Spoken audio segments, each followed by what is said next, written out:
Yo, what's going on, guys? We back. A little late, a little tired, but hopefully everything's still working. Some stuff hurts from yesterday. One training session, that's all it takes. So we're just gonna go right into the stories. We got a couple stuff. Zuckerberg, Tom Hardy, UFC BJJ, Isaac Doderline, wrestling drama, jiu-jitsu drama. So we we've got UFC BJJ. So the finals pretty much set. Vai fazer força. Estamos agora invadindo o quarto do meu irmãozão, o avatar da Espanha. You guys won't understand what they're saying. So that's BJJ Korea, CRIA, not Korea.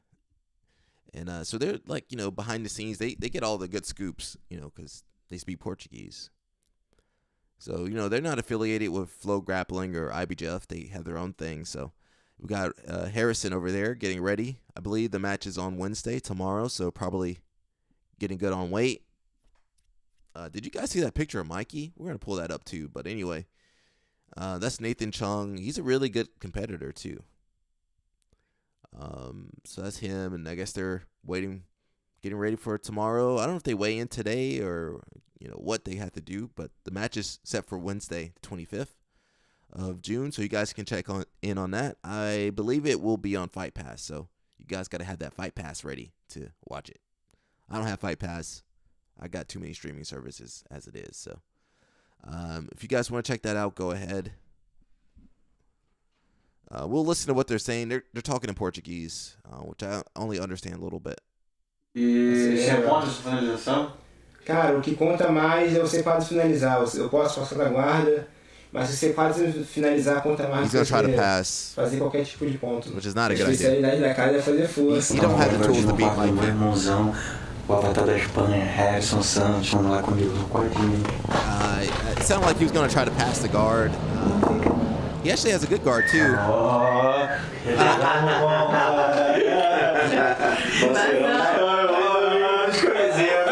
He not beating Mikey, guys. Come on. He never did Nogi before. He just started Nogi 2 weeks ago, 3 weeks ago, 4 weeks ago.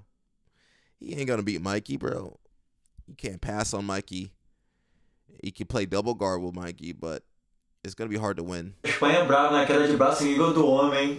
Mas rapaz, a gente se conhece, sabe que isso não seria novidade, né? Não seria, o Gregório pra ele era assim pequenininho. o Tag te ajudou, cara, me quebrou, velho. Quando eu vou na academia treinar com ele, vários caras da aliança, assim, já renomados, né? Porra, o que esses moleques comem, cara? A especialidade da casa é fazer força. Fala depois de bater o peso. I got a different algorithm than you guys. I'm in the Brazilian algorithm. Muita garra e fazer acontecer. Vão ser 3 rounds de 5, né? 3 rounds de 5 com intervalo de 1 minuto entre rounds. E você aponta essa finalização? Cara, o que conta mais é você quase finalizar. Eu posso passar da guarda, mas se você quase finalizar, conta mais do que você fazer qualquer tipo de ponto. You gonna go for the finish or go for points? Man, come on. He ain't beating Mikey, guys. Come on. Let's look up Mikey. I don't know if you saw his recent pick. Man, Mikey, what kind of pizza sauce is this? I ate some pizza. Actually, I gotta input that into my calorie app over here first. Actually, I ate some pizza and I lost weight yesterday. Maybe he's got something, man. Maybe this Mikey pizza diet. There's something to it, guys. I'm gonna suggest you guys eat some pizza today, and report back to me. It gotta be handmade, oven made, hand tossed. I don't know how Mikey make weight, bro. He be having ulcers though, doesn't he? Eat your veggies, guys. Eat complete proteins and your carbs and your fats. Get a complete macronutrient diet going, guys. But the Mikey pizza diet works for him. So he's pretty much ripped. I don't know if he's year round like this or just now. He might have been cutting weight. We don't know. We don't know what Mikey does. Mikey says he's natural, and I don't know. Maybe he is. I have no clue. I have no idea. Mikey says, getting stronger. 9 weeks out, life can be... Oh, that's from a couple weeks ago. Where's the recent one? Nah, guys, that was the old one. That was the old pick. Here's the recent pick. So he's even leaner now. 2 days until my match. Let's do it. Darth Rigatoni. Man, UFC. They picked Mikey. Would I pick Mikey to lead my show? Probably not. I'm gonna get somebody that's charismatic and interesting. Not to say Mikey's not those things, but more. We need someone more. So there might not be anybody in jiu-jitsu that's charismatic. You might just need to pick some MMA guys, have them be the coaches, and then have jiu-jitsu people. Or I don't know. I ain't trying to fix this. They already messed it up. I ain't trying to fix it. They done had some mismatches. Mikey says 2 days until my match. Is 1 day basically now. Let's go, Mikey. It says request that you finish them and say pasta la vista, baby. Oh, man, cringe attracts cringe. Let's go, Mikey. Straight from Rip City. I expect Mikey to have more comments, right? How many followers does he have on here? It seemed like he didn't really get that many comments. So he got 29,000 likes, right? Where are the comments at? I'm only seeing 1, 2, 3, 4, 5, 6, 7, 8, 9, 10, 11, 12, 13, 14, 15, 16, 17, 18, 19, 20. That ain't enough likes. That's not enough comments, huh? Is something a little fishy over there? How you get 20,000 likes? No comments. Nothing. That's a little sketch, huh? Oh, here it is. It says 221. What? No, they're not showing up, though. Where are the comments at? Oh, I got to click. Oh, okay, never mind. There were more comments, guys. Okay. I was a little worried for a second. There are comments. Alrighty. Yeah, if you got 29,000 likes, how many followers does Mikey have? 853K. So Mikey's pulling in numbers. I mean, I ain't saying it's rigged, but he had the one FC was how much did one FC do? How much work did they put in? There might be a couple bots in there, I don't know. Yeah, if you got close to 8 million followers, there's some bots in there. I mean, I'm sure I got some bots on mine. He still got that Netflix on there from the one. He can still put that on there. I guess he didn't want to take that off of there when he was on the One Championship Apprentice, which was pretty biased the whole time. That was a super biased show. We had some. Who else did he post on here? Shoot. That's when Isaac won his match. They did not show when Isaac was in that heel hook, though. Mikey? Oh, well, Isaac's on Mikey's team anyway. Ooh, that was a nice little defense there. Isaac did get caught in the... Well, we're definitely going to watch it today. Actually, let's watch it right now. Was a little less. Can't watch that.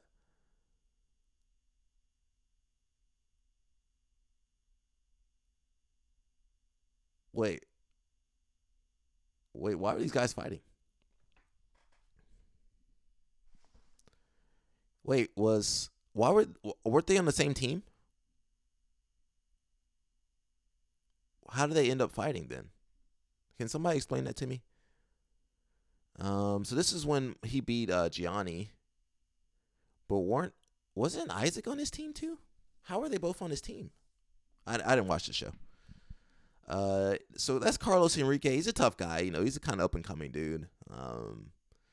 Training with the Orin Day Bros. They brought in a heavy hitter. That's what they did. He says, having someone like Mikey as my coach was a very different experience than what I usually have. Trusting the game plan of someone you've only known for so little time is different. He keeps saying Mike. Mikey is one of the athletes and coaches I've had the chance to meet with the best jiu-jitsu analogy. He has an amazing energy and charisma. When he told me that he had studied my opponent's game the day before the fight, I felt confident that he was there to win with me. Isn't that standard though? Isn't that standard?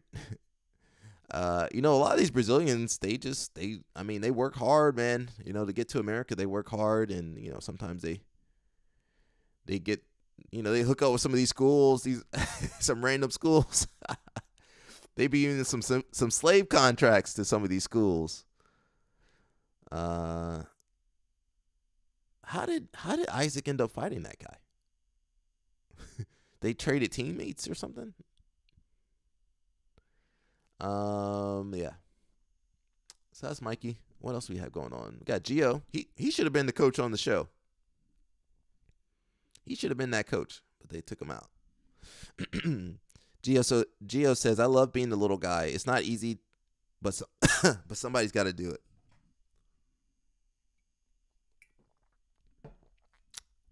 So he's going to the 66 kilogram division for CJI 2. Tim Planet need to get some new blood at his weight class. I'm sorry, Gio. They ain't got nobody else at 66.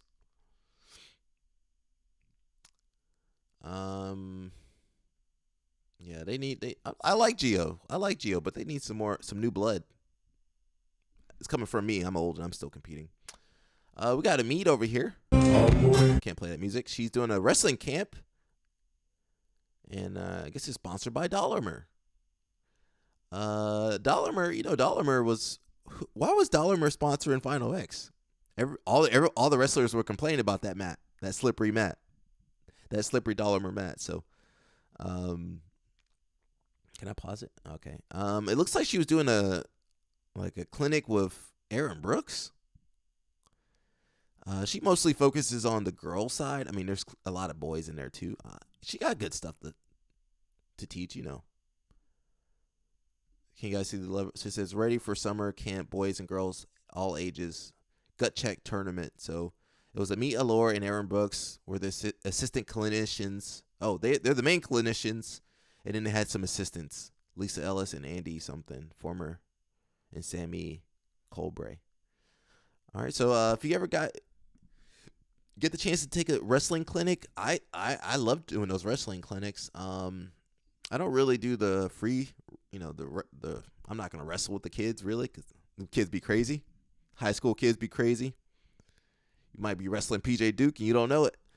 But I suggest if you guys want to get better at takedowns, those wrestling clinics are really great, especially during the summer. Those wrestlers, they're kind of in their off season now, so if you get the chance, take some wrestling clinics with whoever's available, and it's usually pretty well priced. You can train with an Olympic champion for a pretty reasonable price. She says, sharing my knowledge and experience. I was there yesterday, had a blast, and loved learning from the best. Thank you for sharing your wrestling wisdom. Have fun. It was a pleasure. You are someone I want to be someday. Oh, that's sweet. So that's the meet. She be doing her thing. I got a lot of tabs up, guys. I gotta close some of these tabs. Oh, by the way, happy Handsome Tuesday. I forgot it's Handsome Tuesday. Talking about wrestling camps, we got All I See Is Gold camp. They said 7 straight days of wrestling camp, and wouldn't have it any other way. Big stack. So, it's wrestling camp season. It's wrestling time. So again, if you guys want to get better at wrestling, there's a lot of kids in these wrestling camps, but I do the wrestling camps. I'll be the oldest person in the camp. Me and Jeff be the oldest people at the camp, but man, listen, most of those parents, they be up in the bleachers watching the kids. Look at the parents up in the bleachers. They should be out on that mat working with their kids. So if you guys want to get better at takedowns, same thing. If you want to get better at judo, go do some judo clinics. You want to get better at wrestling style takedowns, do some wrestling clinics. Now's the time. I'm going to try to get one in probably in August, probably. But yeah, try to get your wrestling camps in. Do some cross training, guys. You guys do the same boring, same bolo, same knee cut pass. can't do a takedown for the life of you, go do a wrestling camp. Speaking of wrestling camps, look at these guys. It looks like they're at wrestling camp.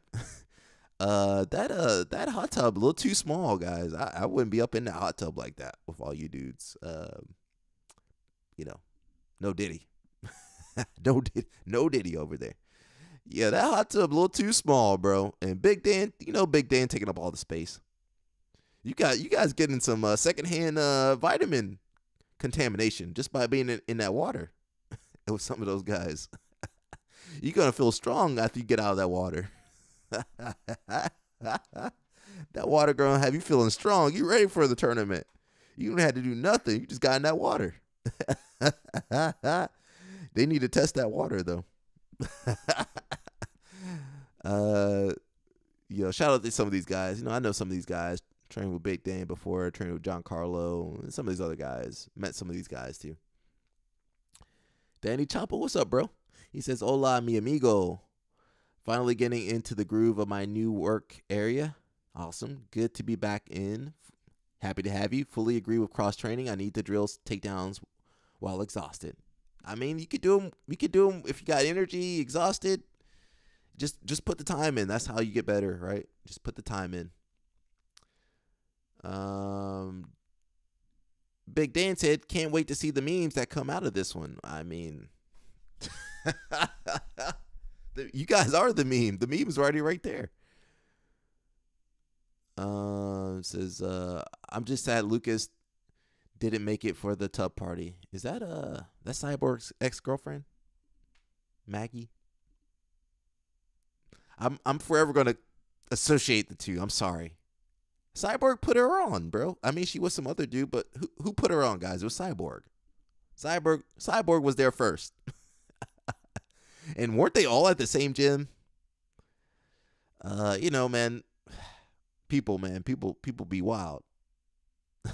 She couldn't have found some other dude. She had to find a dude at the gym.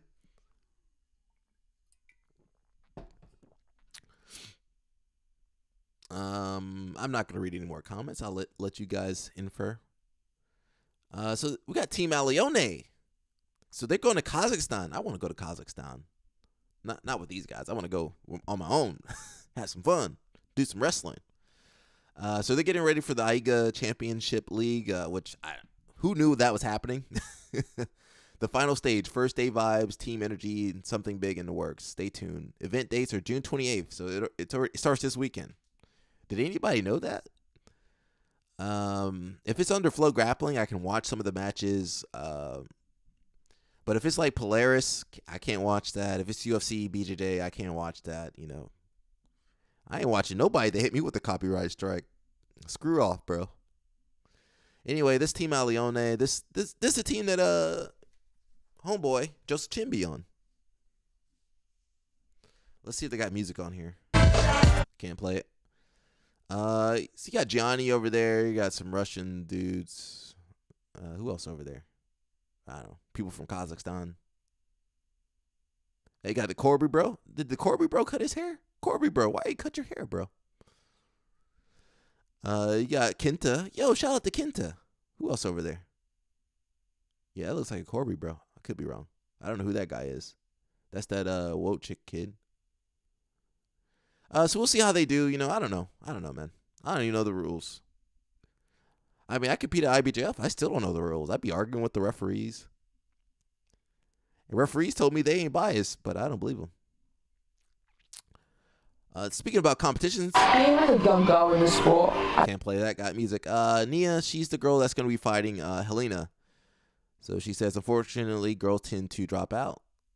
And I got to a place where there wasn't very many girls. That's how it was for me to fight. So around 12 to 13, I started to fight in the boys division. And I was 13 fighting 15 to 16-year-old boys. That's why you got so good. I won a couple of them actually, but then obviously they started to hit puberty. So I ended up doing around 13-year-olds competing at orange belt in the adult blue belt division. It's basically the same thing Helena went through. Listen, things are changing. There's more girls in the sport when they started possibly 10 years ago. Dang, I'm old, but yeah, whenever they started, there wasn't as many girls. We had a lot of divisions where the brown and black belt girls were put together. There would only be 2 or 3 girls in a division. Automatic placing, which was awesome for the girls. So things are changing. There's more girls. We got a whole squad. So unfortunately, I can't watch Polaris. It's also on UFC Fight Pass, which I don't want to pay for. Which I couldn't cover anyway because it's all copyright protected. So if you guys want to watch that, you want to support it, go ahead. I support it too. I just won't be watching it. I mean, they don't pay me to watch that stuff. I'm losing money. I'm losing money watching this. I could be doing other stuff.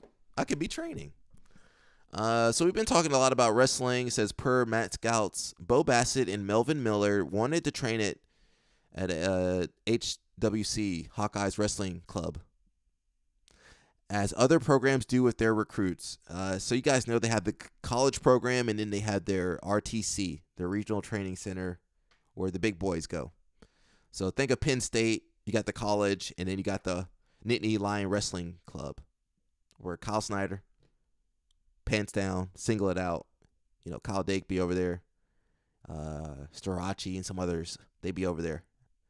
And so I think you could just train wherever you want, to be honest. But in Iowa, they wouldn't let the high schoolers train with the Hawkeye Wrestling Club. So listen, those kids got out of there.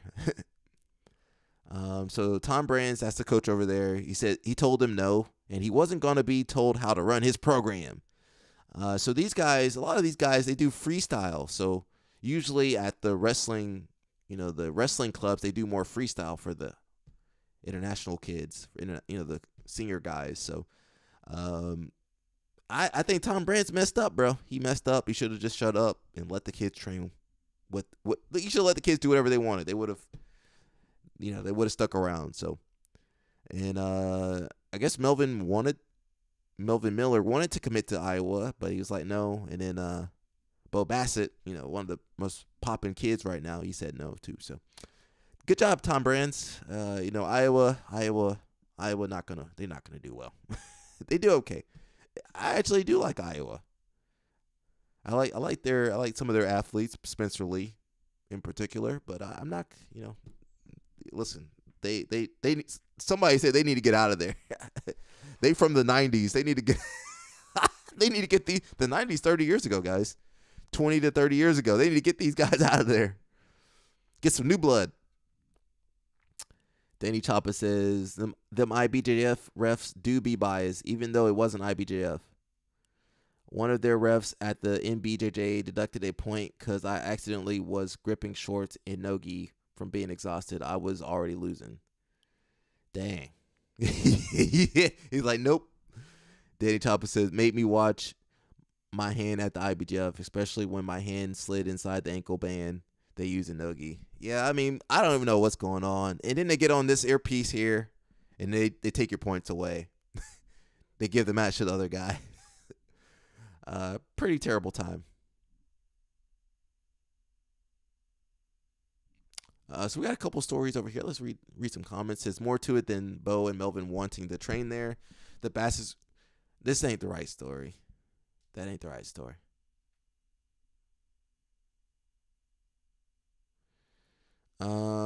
Yeah, so there's some hearsay in this. Absolute fumble right there. I agree. Somebody else gonna pick up these kids now.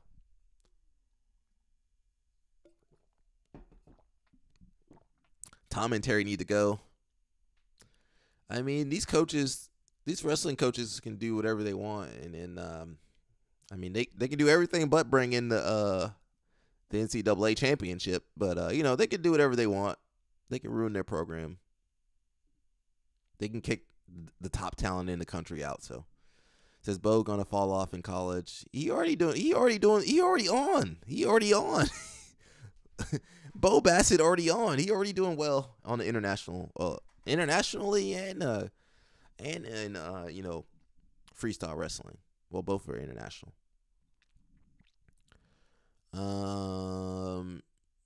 Let's see. Tom and Terry need to go. I don't know them personally, but yeah, I mean, Iowa happy with second or third every year, apparently. They are falling off every year. I'm sick of Tom and Terry, the Brand brothers.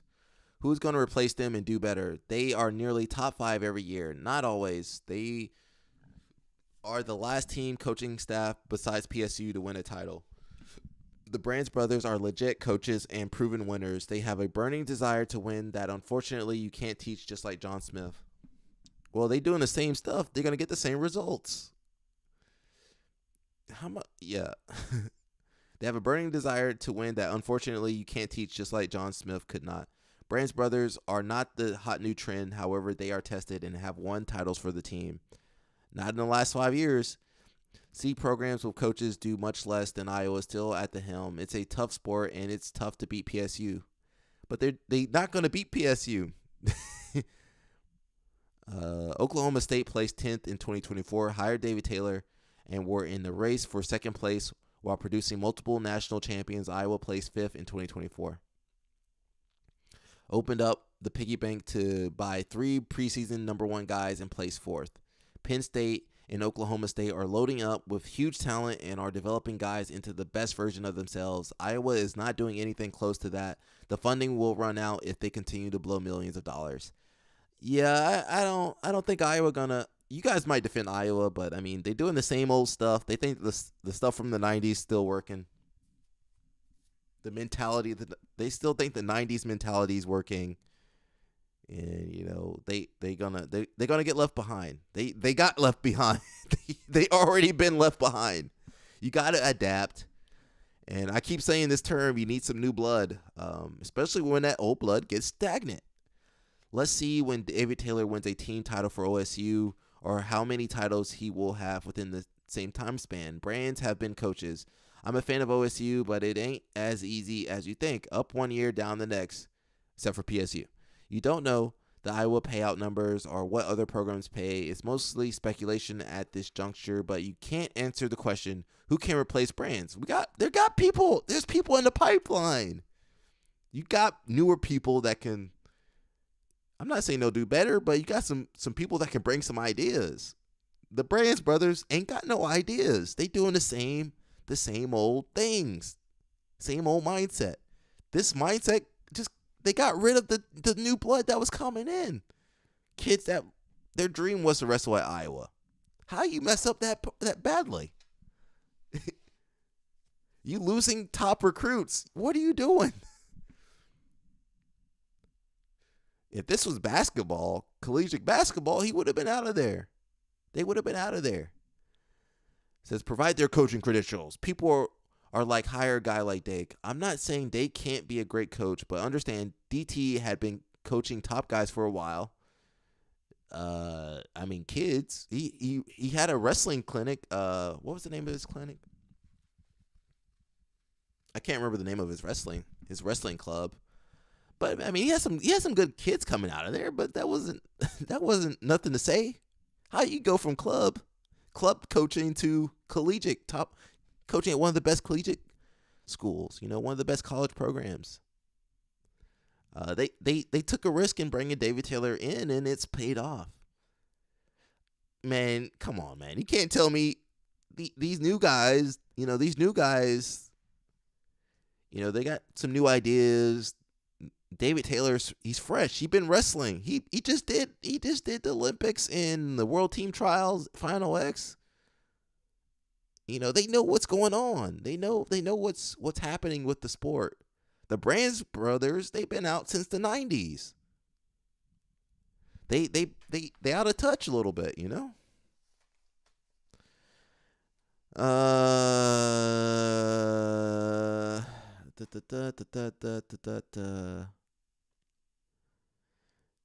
This whole territory, I don't want to read that. It's a long post.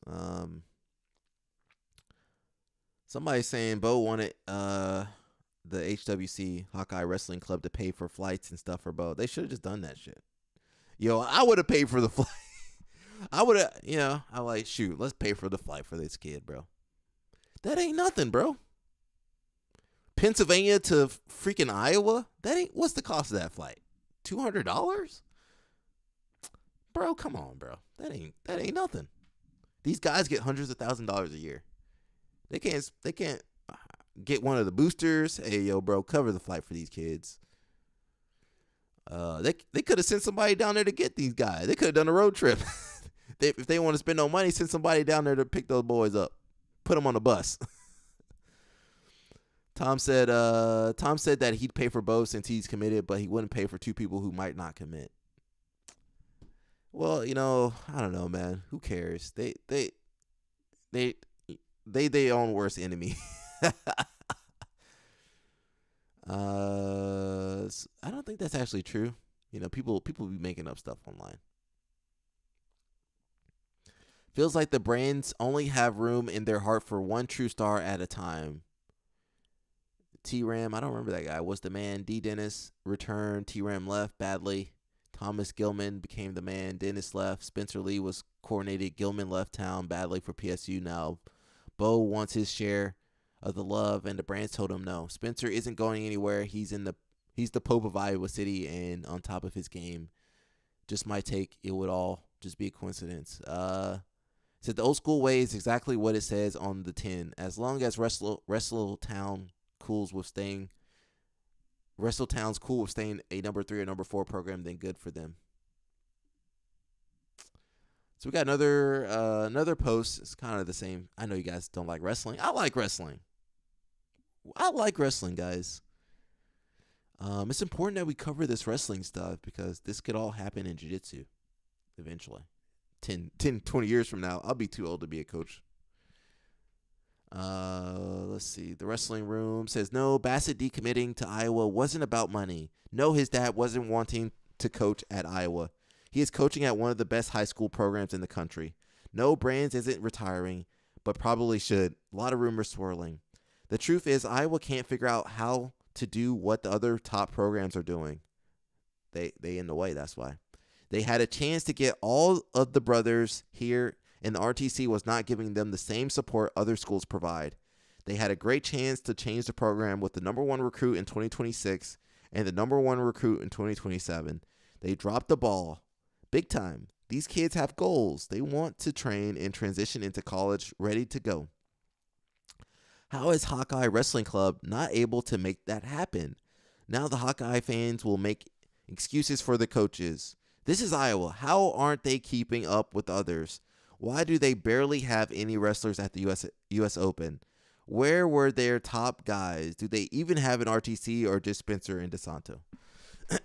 So, what's going to happen is the program's going to fall apart. I mean, they're already falling apart. They're going to have some tough guys, but it seems like they only have room for one tough guy at a time. Note to head coaches, communication is important. Being personable to your recruits makes sense. And calling up the nation's number one recruit's mother to tell her off isn't something you should do. How misguided can you be? These people get in these echo chambers. It happens in jiu-jitsu too. Where, they're just surrounded by yes people. This happens at the top schools when you're really good. Didn't happen for me. I was always humbled. I'm still humbled by life. But it happens at some of the top schools. I thought I just saw something here. And, that's why they get away with so much stuff in jiu-jitsu. But, in wrestling, some of these guys, the coaches, some of the athletes, they get away with a lot of stuff. We saw it with Kyle Snyder, Starachi, the Brands Bros, everybody. Iowa needs a new head honcho. If I'm an Iowa fan, this 1 or 2 or 3 is unforgivable. Bo isn't just a good wrestler, but a program changer that Iowa needed. He would have elevated their program, most likely helped land his brothers and many more recruits. That's a fact. Brands are old school, and that is fine, but not evolving in college wrestling gets you and your program passed by quickly. The prestige of Iowa helps land top talent, but lack of effort, communication, and being normal human beings limits what they do with that talent, truth be told. What would have been the motive to refuse elite recruits to train at HWC? It's about power. They don't want these kids thinking that they can do whatever they want at Iowa. From what I read, they don't live within 250 miles of the school, so there was a few compliance issues in regards to paying for travel. You telling me there's no workarounds? Yo, send these kids some money for flights and I'll reimburse you. There's some ways to work around that. That don't sound right. So and a lot of these schools are bending a lot of rules and have been for a while before NIL. Not if you know what you are doing. Ask OSU and PSU how they are doing it. There's ways to do it, and it was expected when he signed. He will sign at one of those schools, and it will be done.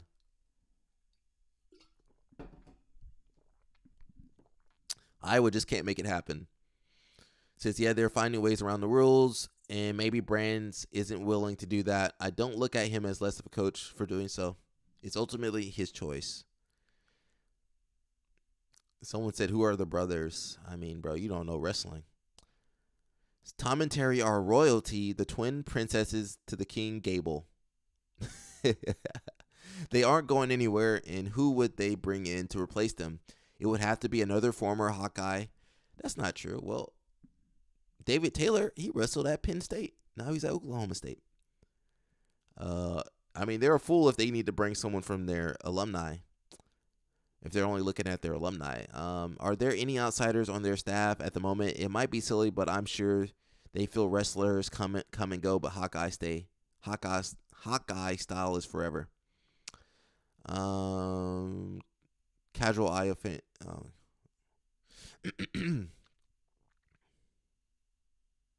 This is spot on. None of us like the way college sports are being run these days, but it's the reality of the situation. You have to understand. And if you don't like it, you need to step away like Saban did in football. Be impactful for the sport in other ways. As a coach, you have to adapt or you will get passed by. Well said. They are old school, and that's fine, but that does not fit with the young guys. Iowa needs changes. It says Iowa sent like no one to the World Team Trials or the U.S. Open. Buchanan had a solid shot at making a 92 World Team. Yeah, why wasn't Buchanan out there? They probably don't even let you go. Actually, Buchanan, I think, did he graduate? I hope he graduated. I don't want him to pull out another red shirt or something. It says every year our guys show up to the big dance, beat and bruised, and only being held on by KT and braces. Either the brands need to adapt and come to terms with things are changing, or they need to move on. The wrestlers got their issues too. Speaking of wrestlers, some of the best jiu-jitsu wrestlers in Nogi, we got Andy Varela versus Andrew Tackett. That's the final. For the, what weight is this? Middleweight? I don't know which weight it is. Should be good, so we'll see. A lot of people are, did they fight at CJI? I don't remember. Can anybody tell me if they fought at CJI? Maybe they did. They've been around the same circles, the usual suspects. So much for finding new talent. They didn't find no new talent. What was the new talent on the show? Harrison? That's the coach. I mean, some of the talent like Carlos Enrique and Danilo, they both been in the scene. That might be true. They might be considered new talent. We got Wojcik training with Grippo. Grippo, don't leave them legs out, bro.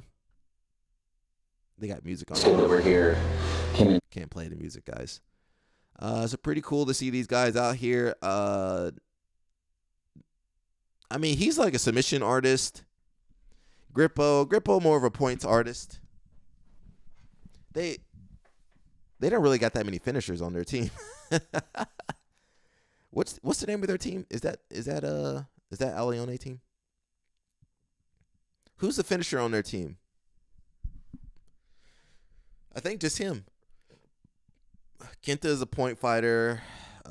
Cora Breeze, they point fighters. Ecological. Grippo, point fighter. Nobody really a submission artist, I would say, that I know of. I could be wrong. I don't know everybody. Sarah Gaval, we talked about her, but she conquered Tokyo. That's why I wanted to post this video. Show her getting kisses. Ah, she's still a baby. She's still a baby. She got her little boo thing too. How come her boyfriend like a purple belt or something? No, she couldn't get no black belt. All right, you do your thing, girl. That kid's freaking strong. Like, he is freaking really strong. I was like, dang. I was like, it's gonna be a problem for sure. It was real. The arm Yeah, he destroyed me. Yeah. He beat me. He beat Andy. He beat a couple other guys. He's for real, just really, really strong. That's what he was telling me. He's like, it's the acai from when I'm back home. If you could steal some technique from Ryerson, what would it be? I think I would steal how strong his base is. Like, I had him in like De La Riva, reverse De La Riva, and I was trying to off balance him, and he was just so like strong through his knees and his hips. It was really hard to like off balance him and get movements. I'm very like move my knees, move my hips, back step when I pass. I don't have the ability to kind of just like honker down and hold tight, and he's really good at that. So I think if I stole one thing from him is like being calm in positions and getting your partner to move so you can capitalize off of them, moving. So. And I know Ryerson, since he was a little kid. He's so awesome. He's so funny. I didn't realize how funny he was, and he's always smiling. He was always encouraging me. Like the first day, I was he was my coach. I was like, dang, I want to be on Mikey's team. I was like, darn it. And then by the second, third day, I was like, I'm so glad I'm on this kid's team. He was like so positive, so like motivating to us, and he's freaking really good. Like we rolled a couple. It's crazy. It's crazy when someone younger than you calls you a kid. So they're saying he's really strong. I don't know. Some of these guys are strong. Some of these guys, they ain't got no testing over there, guys. So we don't know what anybody's on or not on. I mean, Mikey's on the pizza sauce, obviously, but I don't know what these other guys are on. So we'll see what's going on, man. I don't think strength is gonna help you beat Mikey, but whatever. Crazy how strong he is. That's not a compliment in jiu-jitsu. Someone says he's strong. He didn't say nothing about his technique. He said he had a strong base. I mean, you don't need to train to have a strong base. Some people just got that naturally. Crazy how strong he is. Not that he's technical. He did say he was very encouraging.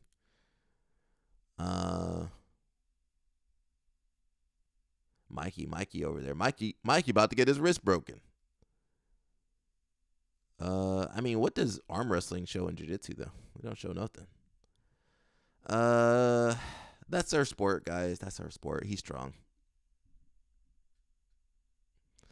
Moving to the gi now, we got Fat Ninja. So we watched yesterday the match, Murasaki versus Igor.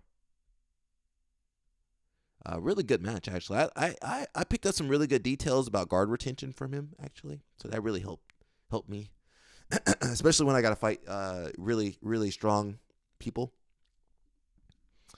So we'll just read his little post that he had here. Not little post, but yeah, his post. He says, me and Andy started fighting each other when we were 13. Let's see, can we pull that picture up? There you go. Oh, Andy didn't win that one. That was Andy before he went to Otto's. He was regular Andy back then. He was regular Andy. So they fought each other, started fighting each other at 13. Our final at Asian Open was actually our 16th match. They fought 16 times. Wow. Even crazier, we also fought at the Asian Open in 2016 at juvenile blue belt open weight second pick. Was that okay? Only thing that changed was the belt color from blue to black, and guess what? Even the results didn't change. But it was never just rivalry. We were real friends, not just tournament friends. We talked often, hung out sometimes, and always respected each other. Even when people tried to create tension, nothing ever changed between us. Now that I'm back in jiu-jitsu, I appreciate this kind of friendship even more. Fighting your friend on the biggest in Asia, the biggest stage in the country where you both grew up, that's special. Jiu-jitsu doesn't need to be drama. Jiu-jitsu doesn't need drama to be exciting. Well, tell that to the UFC. The stories behind each match are already powerful. Ours is one I'll always carry. You don't have to be friends with everyone, but always keep the respect, keep the heart. At the end of the day, it's just a match, and the guy on the other side, and the guy on the other side dreams just like you. So shout out to him. That was a good post, man. Unfortunately, my boy Isaac didn't go too well for him.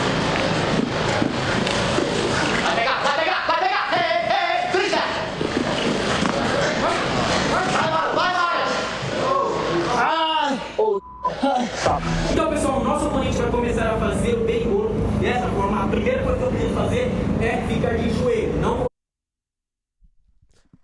Isaac messed up the bolo, guys. No other way to say that. No, he did. He did. Why'd it stop?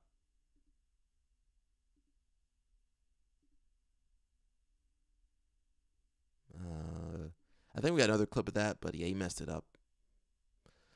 So he went for a bolo, but he left his arm inside. There's going to be some breakdowns. He left his arm inside, and that thing got taken off. So, you know, all these guys are super strong, man. They can do some stuff I can't do. So they can hold on to the arm, and they're snapping to your arm like nothing.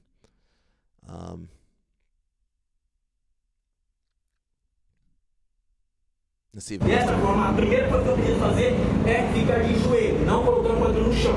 Agora eu empurro a perna dele contra o quadril dele, e agora minha outra pegada vai no punho ou na manga dele se ele estiver de kimono. Trago pra mim, quebrando a pegada dele no meu calcanhar, e agora essa pegada vai por entre a minha perna e atrás do cotovelo dele. Agora meu próximo passo vai ser levantar o braço dele e sentar com a minha bunda próxima ao ombro dele. Chegando nessa posição de armlock. Agora eu começo a forçar o braço dele, fazendo ele abrir a perna, passo a minha perna por cima. Ao chegar aqui, eu começo a passar a minha perna por rente à cabeça dele, travo ele para cima de mim e fecho um triângulo. Agora eu só preciso direcionar o cotovelo dele contra a minha coxa para pegar esse triângulo. So it looked like it was a little bit different. I think it was a little bit different than what he showed. Maybe. Oh no, actually did. He got the 2-on-1 and then kind of. The only thing different is he kind of had his leg draped over differently. But yeah, pretty bad. Guys, tap out. And then following that up, we got Isaac Dodeline. He says, any recommendations on armbar escape instructionals? Asking for a friend. So, he actually hurt his arm. All this stuff was filmed a while ago, so. He might be healed by now. I think he hurt his arm like a month ago or something. So, guys, tap out, please. Proud of you, Isaac. Pretty good start to your no-gi journey. Well, is it a good start to his no-gi journey? Do you guys think Isaac should have done the show, got his arm broken, or he should have done Worlds and possibly placed at Worlds? I mean, he might reach a different demographic of no-gi. No-gi, I don't know. It's kind of hard to get in that no-gi. I don't know if you're trying to do seminars in no-gi or more super fights or more, CJI and all this other stuff. Isaac doing too much. He got kids. He opened up a new school. He got his wife. He doing too much, man. You got something got to give, Mikey or Isaac. He says, go to my YouTube channel. Bro, you ain't got nothing to help Bruni. I'm actually a fan of this guy, but I mean, what are you going to show? What are you going to show Isaac, bro? What are you going to show Isaac, bro?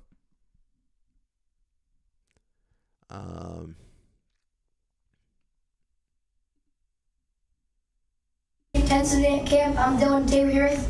Bobas. Alright, we're going to ask him a few questions. So first off, who was your favorite wrestler to look up as a kid? My favorite wrestler to look up to as a kid was, I've got three. Spencer Lee, David Taylor, Jordan Burroughs. Yours? Those are my three. Yeah. What's your biggest goal for your upcoming career? I think my biggest goal moving forward, short term, is I want to win my 4th Super 32 title, and I want to win Fargo next month. And then long term, someday I want to be an Olympic champ. What's your favorite post weigh-in? Yeah. I like kind of like what we had today. It was really good. I like chicken, broccoli, rice, things like that. And then as far as after a tournament, milkshakes. Yeah. What's your biggest motivation? I think my faith faith? My faith, and I would say my family motivates me because they go all in. All right, thank you. Thanks, man.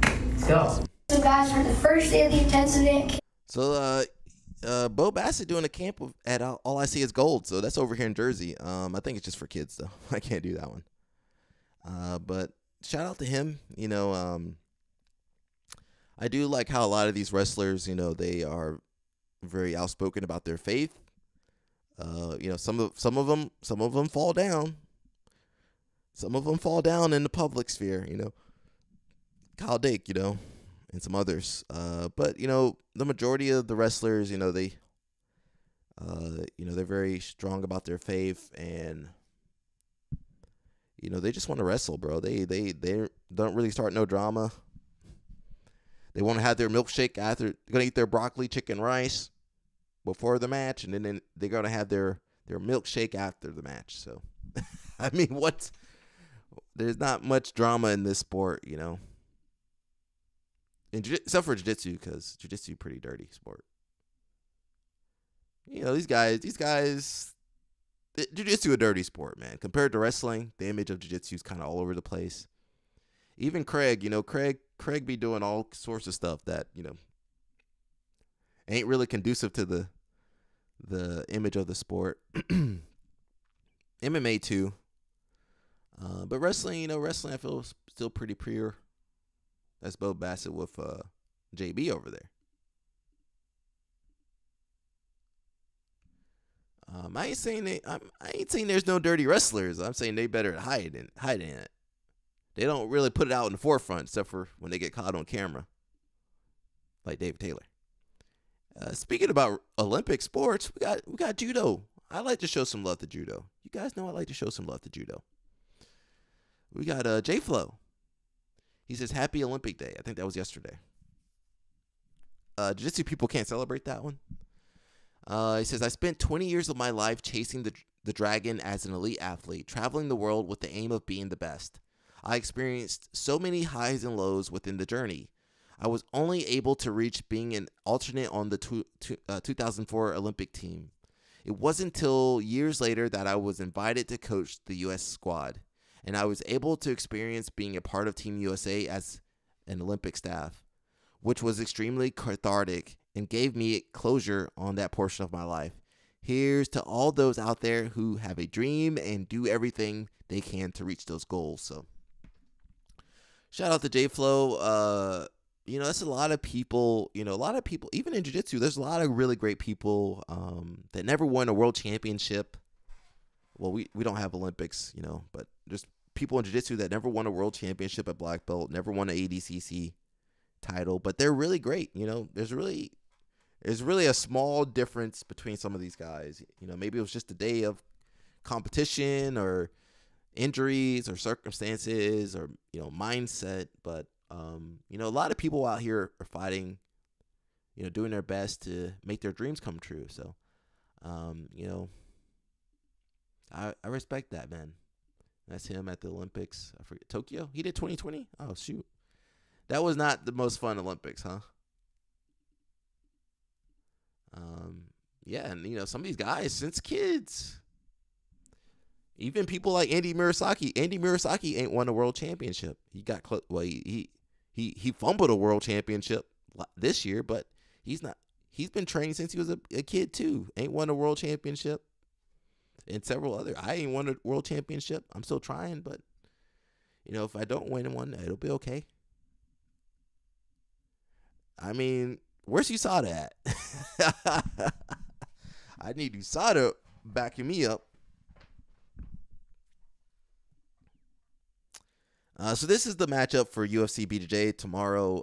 You got Mikey versus Harrison, and then you got Tackett versus Valera. I believe they fought before. Or Joseph Chin beat Valera last time. Who beat Tackett? Tackett lost to Cade or someone, yeah. And you got Henrique versus Moreira. Both of these guys are pretty good. You guys know these guys already, but these guys kind of up and coming. I'm gonna put the edge towards Henrique. He's fought a lot of good guys, and he submitted everybody, right? He submitted everybody.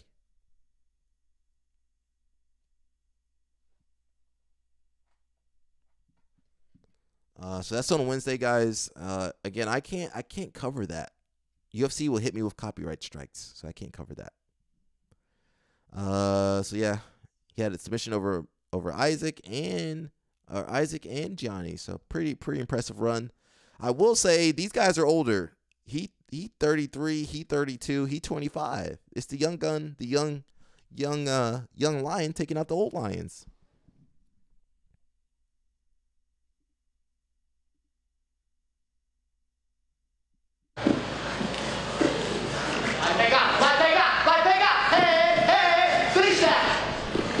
Listen to audio. I'll let you guys listen to audio.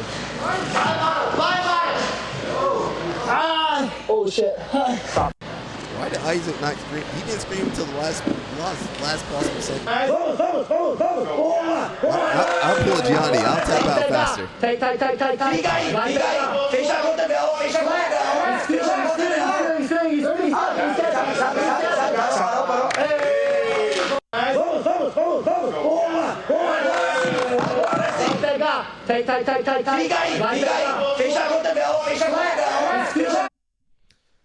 So yeah, check it out, guys, if you want to. I won't be checking it out. I got my own stuff to do, man. You guys think I just live stream all day? Heck no. I gotta go train. I gotta work on my other videos. Have a regular life. I gotta do other stuff too, guys. We got a shoe breakdown from Final X. Here's the wrestling shoe breakdown from 2025 Final X in Newark. Couldn't do it. I was at Jersey Open. While some familiarity from other world team events like with Nike and Rudis at the top, we had we had two new shoe debuts with Wyatt Hendrickson CH Gear shoe. I don't know that one. And Helen Marlowe's new custom shoe. Not sure the official name. Oh, who got her shoe? Adidas and Asics with a few each across their shoe lineups. We also had Puma added to the lineup and did not see any scrap life. Any surprises for you? Note, this does not include the true third matches, and the intern is off for Father's Day, so no fact checked. So you had Adidas. I can't even see the names on there.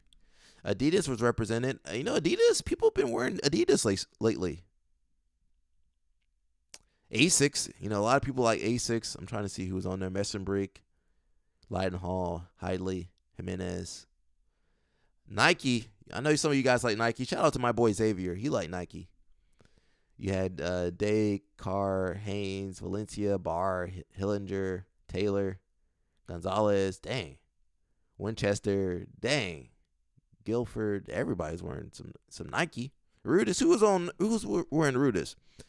You had Lee, you had Snyder, Rodriguez, Martinez, Miracle, Inchok Cook. I can't say it. Blaze, Welker. Who's this one? Spartan. What is that one? Spartan Gear? They make wrestling shoes. You had Yanni and Dake. Puma, you had Woods.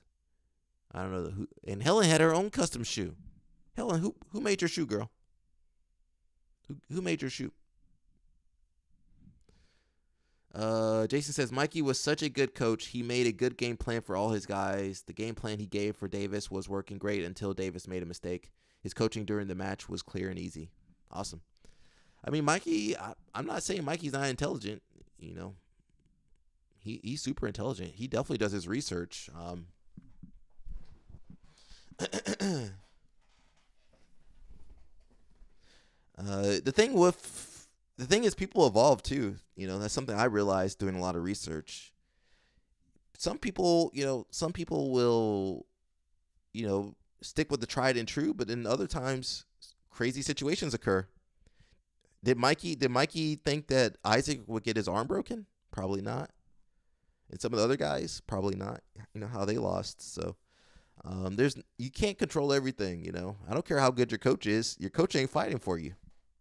I don't care how good a coach Danaher is. Danaher's not fighting for you. I don't care how good a coach Solders is. Solders ain't fighting for you. I don't care how good a coach. Actually, the only coach I won't fight him for me would probably be Guy Mendez. All right, Guy Mendez, Hoffa Mendez, jump in there, fight. They could probably beat everybody up. Not too many coaches can go out there and do better than you. Maybe Marcelo or somebody.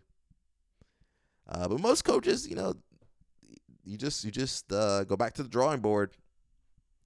And honestly, even Mikey's great, but he only had a couple weeks to work with these athletes. So I mean, he's not really. Is he really coaching you in 2 or 3 weeks? There's not much.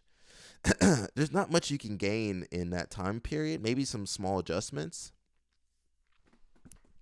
So it's ultimately up to the athlete, right? It's up. The accountability is with the athlete. The coach can add a percentage of effectiveness, but it's ultimately up to the athlete how they do. I want to see Helen's custom shoes. Helen, what you got on your feet, girl? What you got on your feet, girl?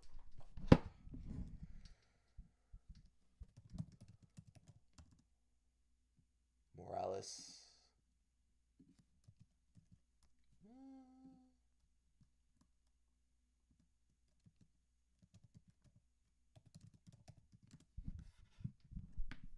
She got some Adidas? What she got? Oh, here it is right here. Is that the same post I just read? Oh, no. It says Helen Morales. I never say her name right. Her last name right. Debuted her brand new signature shoe at Final X. Is it a Greek inspired shoe? I don't know I don't know how I feel about that one.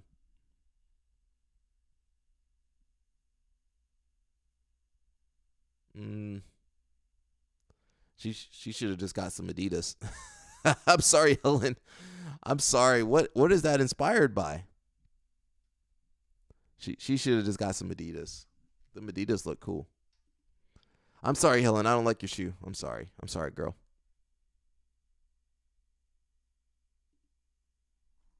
Oh, that's her post. Where her shoes at? Right here. How you guys feel about this shoe? I'm gonna say no. Win to win. I'm gonna say no. I'm gonna say no on the shoes, guys. I'm sorry.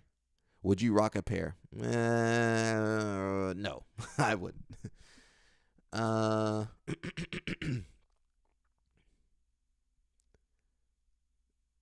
She got a lot of bots over here. How does Mikey have more followers than an Olympic champion? Does that make sense? She got 262. Mikey got 850. Does Mikey have more? He got more followers than JB? That kind of shows you that this whole social media game is kind of rigged. Mikey almost got as many followers as Jordan Burroughs. I assure you, Mikey Musumeci not more famous than Jordan Burroughs. That ain't possible. Who's more famous, Mikey or Jordan Burroughs? Who got their own shoe? Jordan Burroughs. Who got all them kids? Jordan Burroughs. Who saved wrestling? Jordan Burroughs. Mikey not saving jiu-jitsu. Mikey might be ruining. He not ruining jiu-jitsu, but they can't be on the same level. Mikey ain't won no Olympic gold. He ain't won no world title. Well, he won jiu-jitsu world title. Yeah, this social media thing, it's not real, guys. It's not real. That's what I want you guys to understand. This ain't real. How Mikey got more followers than Jordan Burroughs? He got more than David Taylor. He don't make as much money as David Taylor, though, for sure. Mikey ain't making as much money as David Taylor. David's older too. Magic Man. You guys all know I did videos on all these people, right? Not Helen though.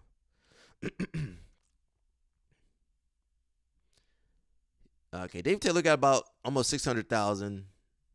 He good though. He making more money than all of us over here. Maybe not you guys, but more than me. How much do the Brands brothers get paid? I don't know what's going on with this one. Can I duplicate?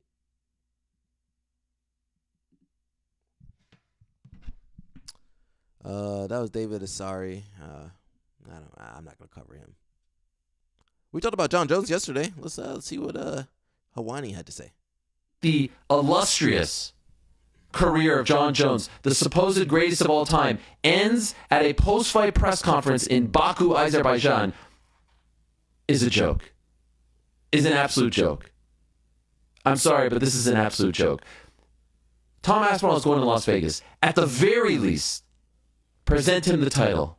At the very least, do something to make it up for this guy who has been sitting there watching his career just waste away for the past 7 months. Oh, by the way, his last fight was almost a year ago, 11 months. Do something. This is the way it happens. This is the way it happens. Something that could have happened at the post-fight press conference in New York. John Jones never wanted to take this fight.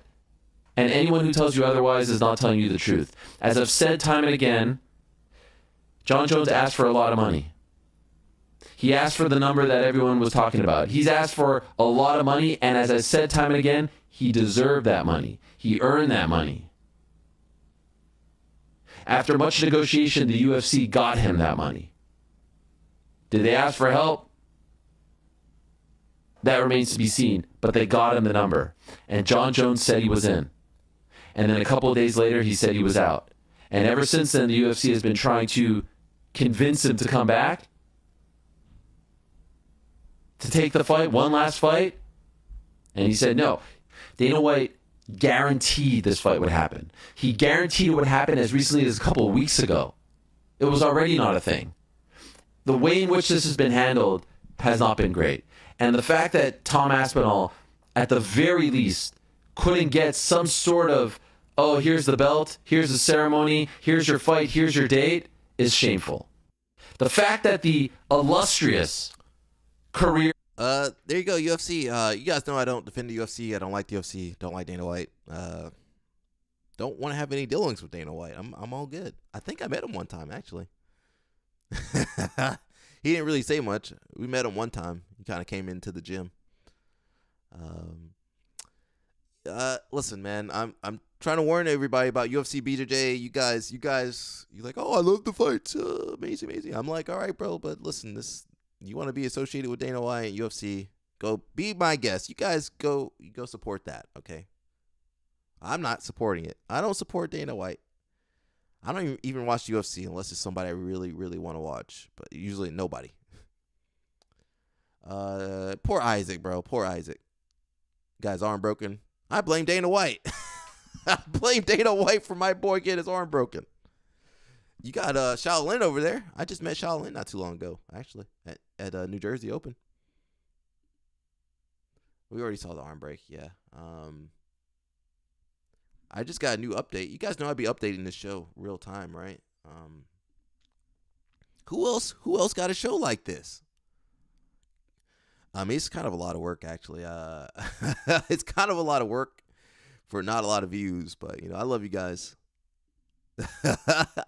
I love you guys, man. The thing is, as soon as I would give up on this, somebody else would do it, and it'll blow up immediately. Tô bem, graças a Deus. E você? Pô, foi bem. Bem bastante. Can't play the music. So this is Carlos Henrique. He just landed in Vegas. We got the subtitles over there. UFC picked him up. All right, UFC.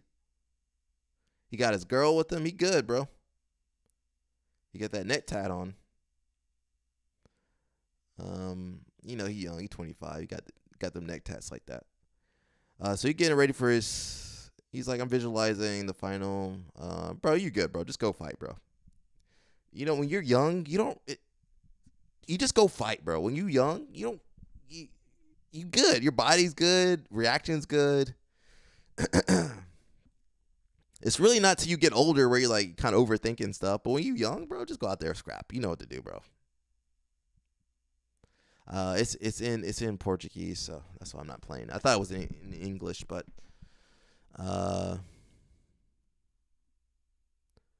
Yeah, he ready, bro. I guess he's on weight. The thing is, he's like 6 foot at 155, so that's like crazy. Both of those guys are really tall, so I think that's what throws people off when they fight them. If you're like most people at 150, 155, they maybe 5'6", 5'7", but then they're fighting 6 foot dude. It's really different for these guys. It's really different for them. Moving on, we got John Danaher. He says, what does he say? He says, insofar as jiu-jitsu makes clear and frequent use of mechanical principle. Dang, I couldn't be in a Danaher class, guys. Mechanical principles that are objective in nature. It's a science. There's also great many subjective elements to jiu-jitsu, elements of choice and self-expression, which vary widely from one person to another. The question frames jiu-jitsu as either an art or science, but ignores the possibility that it might be neither, but instead some other type of activity, which is my belief. Let me just read the actual post. He says, is jiu-jitsu an art or science? It's clear. It seems clear that it has both elements within it. Insofar as jiu-jitsu makes clear and frequent use of mechanical principles that are objective in nature, it is a science. For any given scenario, there will be an optimal position for lever and fulcrum. It will vary from one scenario to another, but for that scenario, there will be features that either align with the laws of mechanics or they don't, and hence are objectively true or false. What is he talking about? Insofar as we accept this, there is an objective, scientific element to jiu-jitsu. There are also a great many subjective elements to jiu-jitsu, elements of choice and self-expression. Is my man high on the pain pills from his surgery? The elements of choice and self-expression, which vary widely from one person to another. Insofar as this is true, jiu-jitsu has an artistic element. The question itself is interesting.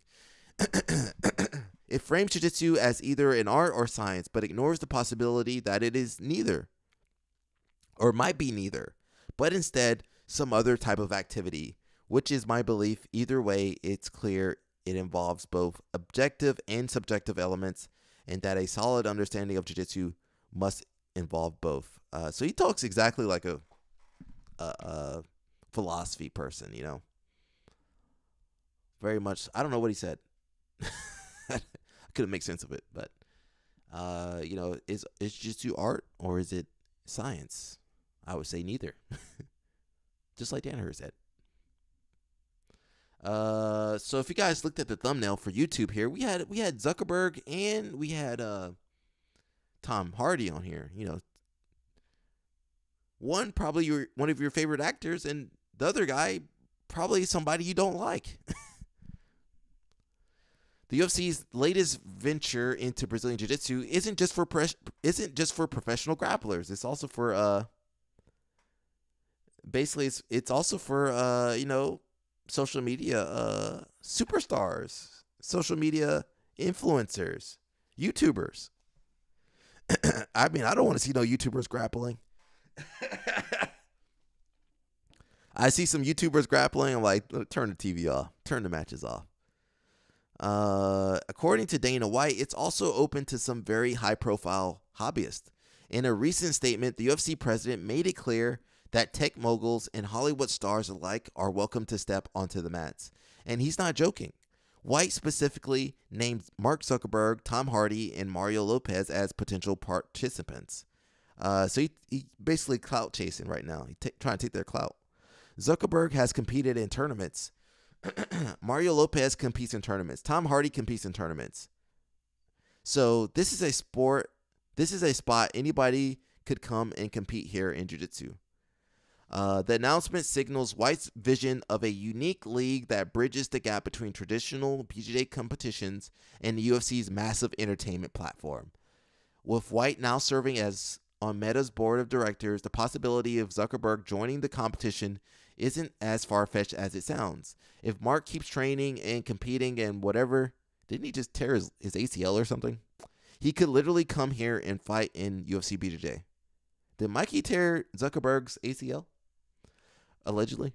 While some might scoff at the idea of actors and tech founders sharing the stage with world-class grapplers, White sees it as an extension of the sport's growing popularity among celebrities. Tom Hardy, Mario Lopez, and many other actors that are really good at jiu-jitsu guys that nobody knows about. That would be absolutely awesome. I don't like Dana White, guys. I don't really like Zuckerberg. I don't like Homegirl. Maybe I'm just getting older. Jason Whitfield, you like all these people? This one kind of hit. This one I thought was kind of interesting. I just want to read it through real fast. It says, my take on seminars, cold calls, and emails. Probably once a month I get an email for Instagram private message. I get an email or Instagram private message from a competitor who's up for the weekend at a tournament. Some have been famous. Some have been known to me through the internet, but 75 to 80% have been people I've never heard of. But they often go the same way and ask for a class with a 4-day notice. I am going to copy and paste one of the more recent ones here. Hi, guys. I'm just messaging to ask if you guys would like to have me for a seminar and workshop for the 12th or 13th of February. What's the problem with that? You want more of a heads up? Why complain about this? Just say no. Why make a post about it? Yeah, just say no. What's the issue? Hey, man, I'm sorry, man. Can we do one next time? Can we set one up maybe later, next time the tournament comes around? It says, we responded that we usually do seminars with a 3-month heads up, and format is however they choose, but typically when we pay, it's a flat fee for the instructor, and then after the amount is split depending on how we figure it out. Their response, I usually charge $90 per person and split the profit 90-10 with the academy. Okay, I see the issue now. I've had other people ask for $5,000 as a flat fee with a week's notice. Competitors would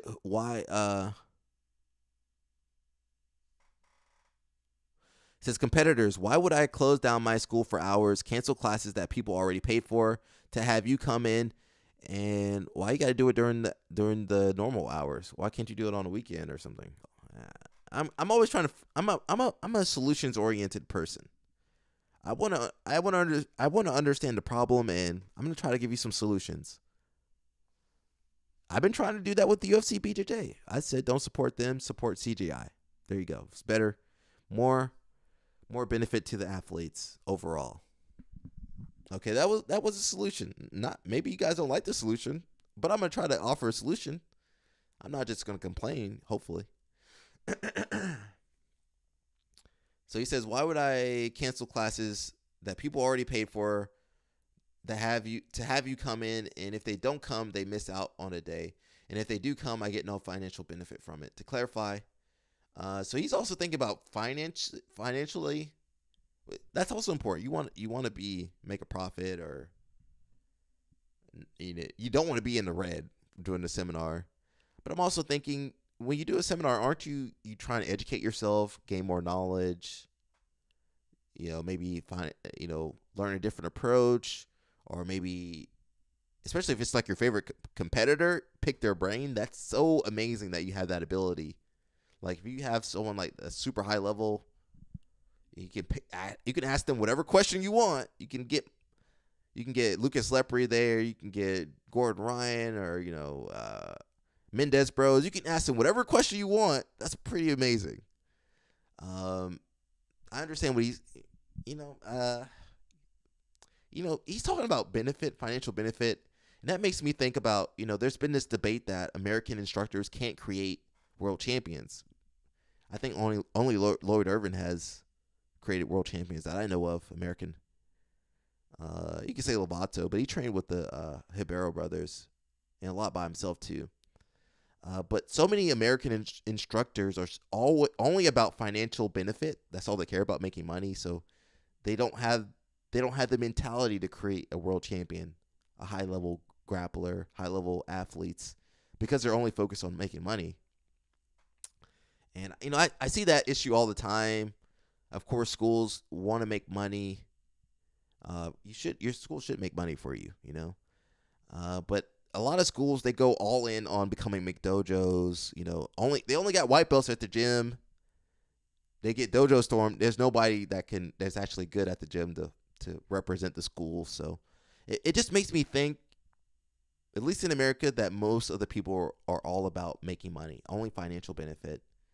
And it's kind of crazy because in Europe it's kind of the opposite when they do like I forget what it's called, but it's like most of the gyms or clubs, they're like, they're in part sponsored by the government. They subsidize the memberships for kids and young adults and not or juveniles, and it's just for the health benefits basically.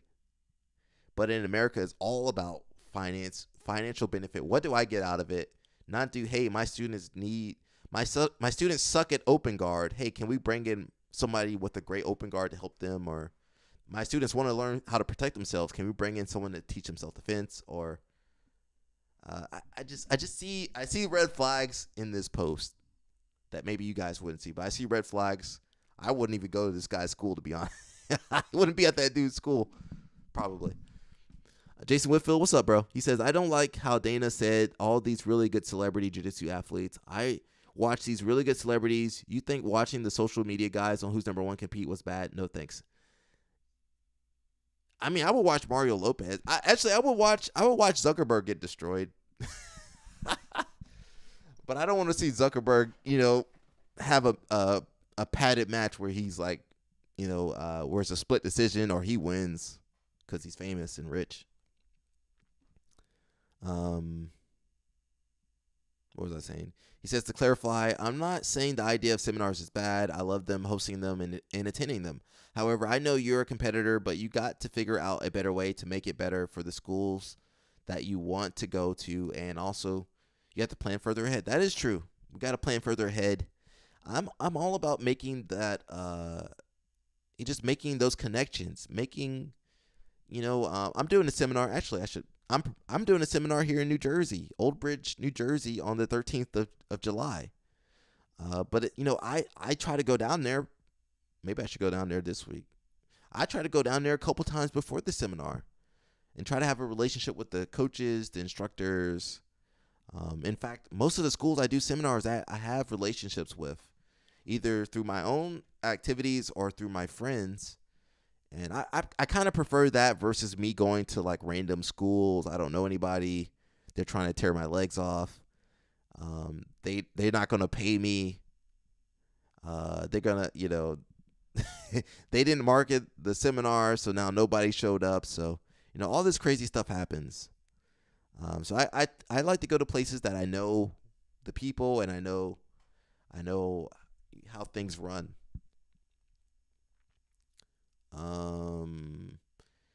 He says, in the past, I've had Caio Terra twice, Yuri Samos twice, Marcos Tinoco twice, Muzumechi, Gianni Grippo, and countless others. All of these were done a few months out, and it made sure that the mat was packed with excited students and the photos looked great. So weird to see these like 7-person seminar photos that you people put out on IG. You could definitely do a lot better with a little bit more planning. That's true. That is true. If we can plan more ahead, that is true. I'm not saying jiu-jitsu people are the best at planning. The thing is, they're reaching out to you typically, so it's hard to, if you reach out, all right, I reach out 3 months in advance. The dude might be like, I don't know, man. He might be lukewarm to the suggestion of a seminar. He might have other stuff going on. Hey, bro, I'm busy. He might not answer the message. It can be kind of tough.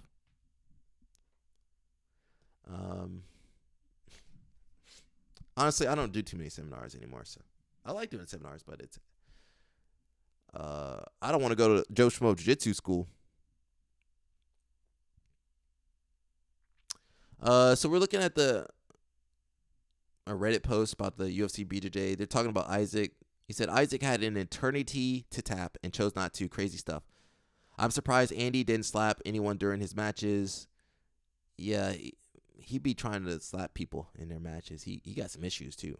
Speaking of breaking, Tackett will absolutely buzzsaw him. Andy has been incredibly clean this season, so out of character. The editing of the matches is kind of insane. I wanted to watch highlight reels.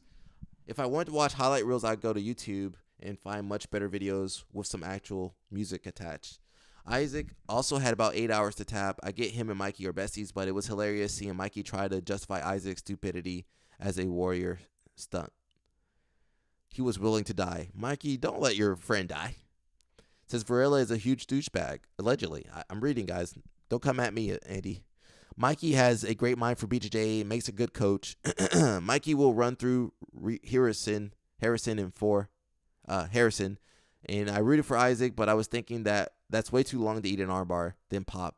Let's go tack it.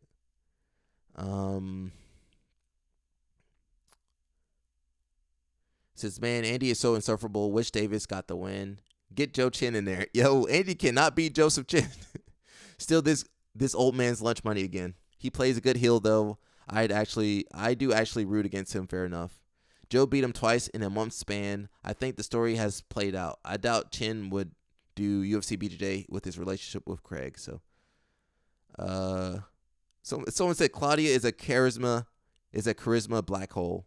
Kira Gracie would have been perfect. They just messed up the whole show. Mikey really is a BJJ savant. I mean, all you gotta do is study. It ain't rocket, guys. This ain't rocket science, guys. This ain't no rocket science over here. He sees through people's games in about 30 seconds. Davis has a lot ahead of him. Another 2 to 3 years, and I can see him being among the very best. And he speaks Portuguese. Mikey's going to make an amazing coach when he retires. I don't think so. Does Mikey understand? He understands jiu-jitsu, but I think the relationship side he's going to be weak at. And I mean, I think he's homeboy. He is homeboys with Isaac. I mean, he let his homeboy get his arm broken. Didn't say nothing. Hey, yo, bro, tap out, bro. He didn't tell his homeboy to tap out.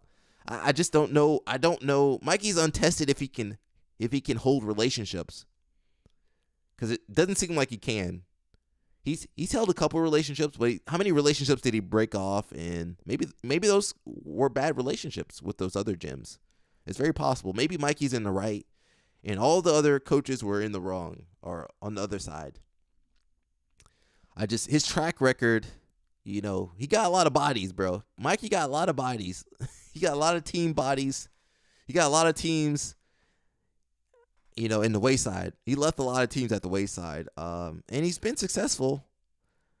But again, I'm questioning if he can maintain relationships. And, when you're coaching, it's not about you. It's not about you. Maybe he did good on the show, but coaching not easy, guys. Not everybody's meant for it. Even if you have a great understanding of jiu-jitsu. Says, I think when the actual event kicks off, they'll need commentary for people that don't know all the vocab. Don't think I can call the lightweight match, but think Tackett smokes Varela. It depends on which Varela it comes out. We'll be interested to see how he gets a chance to, talk to the camera while the match will be going at a very quick pace. UFC will be absolutely praying that Mikey wins his match. He's clearly who they have put their chips on to be the star of the brand. Their first mistake, number 1. I've enjoyed the series and excited for the event a lot more than I would have, especially enjoyed the rule set and matches it brought. I'm pretty positive about no one in this sub in the UFC seriously thinks Mikey would lose against Harrison. That's an already dry basket. Yeah, Harrison, I don't know, man. Anything could happen. He untested, but he did beat Baby Shark, and he's super strong, so, maybe he can do something. Maybe he can do something. Claudia trying to hype up Mikey versus Harrison match, saying Harrison beating guys Mikey was supposed to fight. Yeah, right. He has one win against Baby Shark in the gi match. It was a good match though. It was a good match. They should have competed in no gi. Strangely enough, I know what Isaac means when he says you don't feel the break in the moment. I mean, your arm getting tugged on. The adrenaline is pumping and you're single-minded about escaping the submission. The pain doesn't come. Well, now that arm is messed up.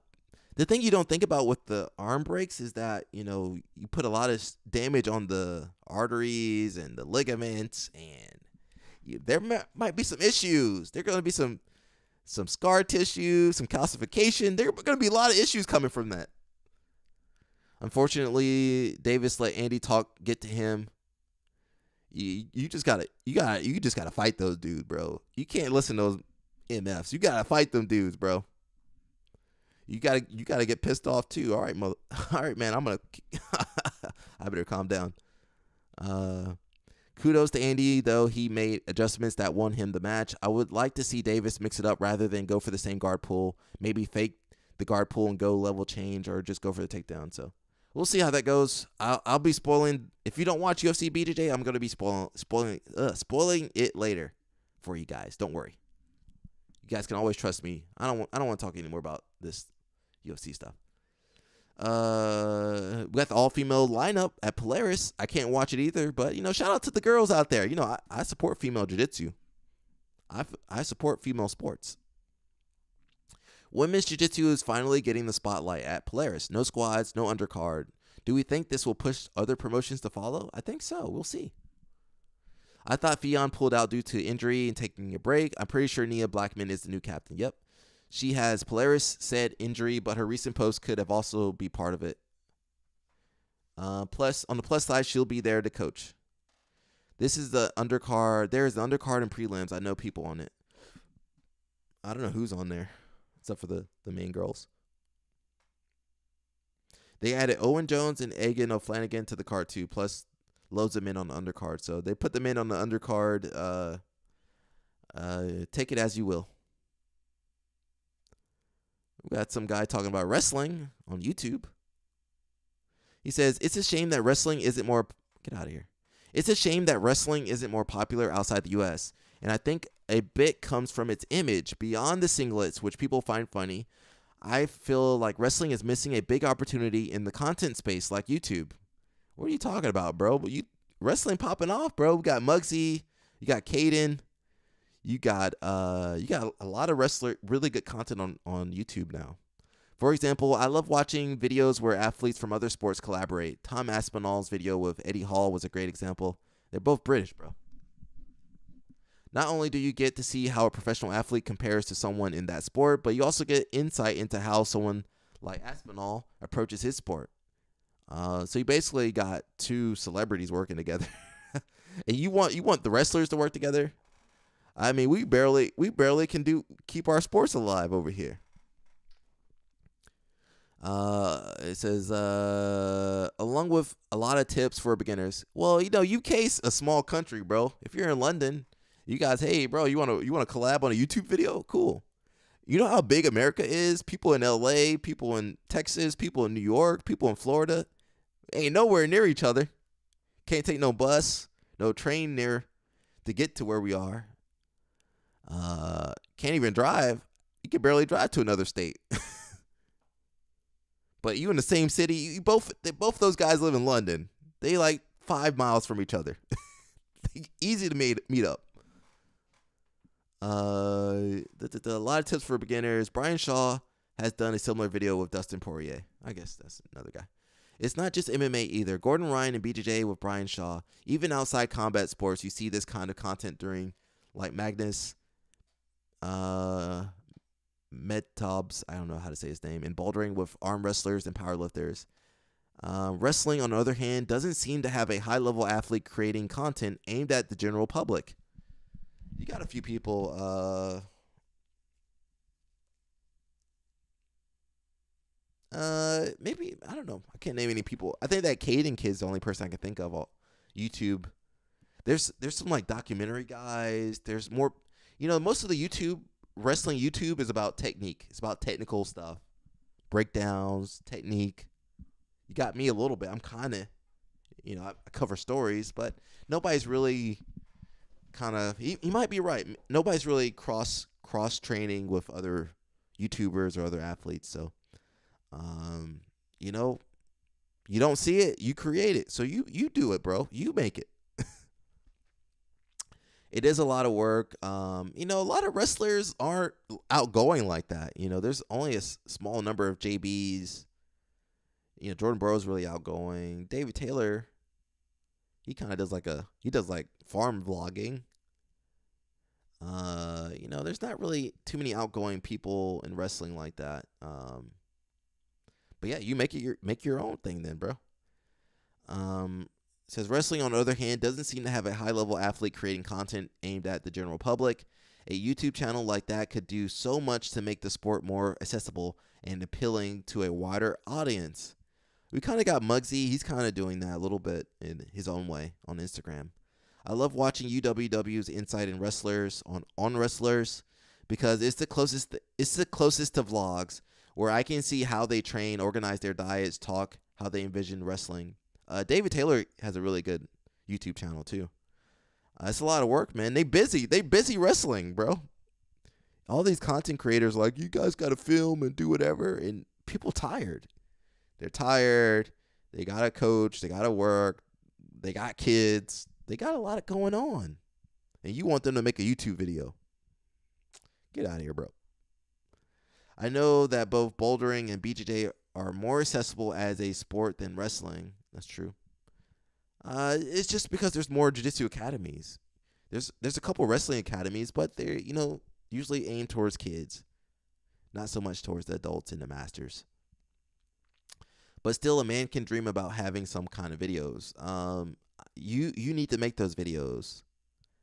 And that's how it works. You see an opening for some creativity or a business idea, you got to be the person to take advantage of that. You got to start that. Will you be successful? Not always. There's been times where I was a little bit too ahead of the curve. I might be too ahead of the curve with the jiu-jitsu live streaming. That's true. Might be too ahead of the curve. But eventually people are going to, I assure you, say I started getting 1 million views overnight, you're going to see a lot of BJJ live streams. I start getting 50,000 views a day.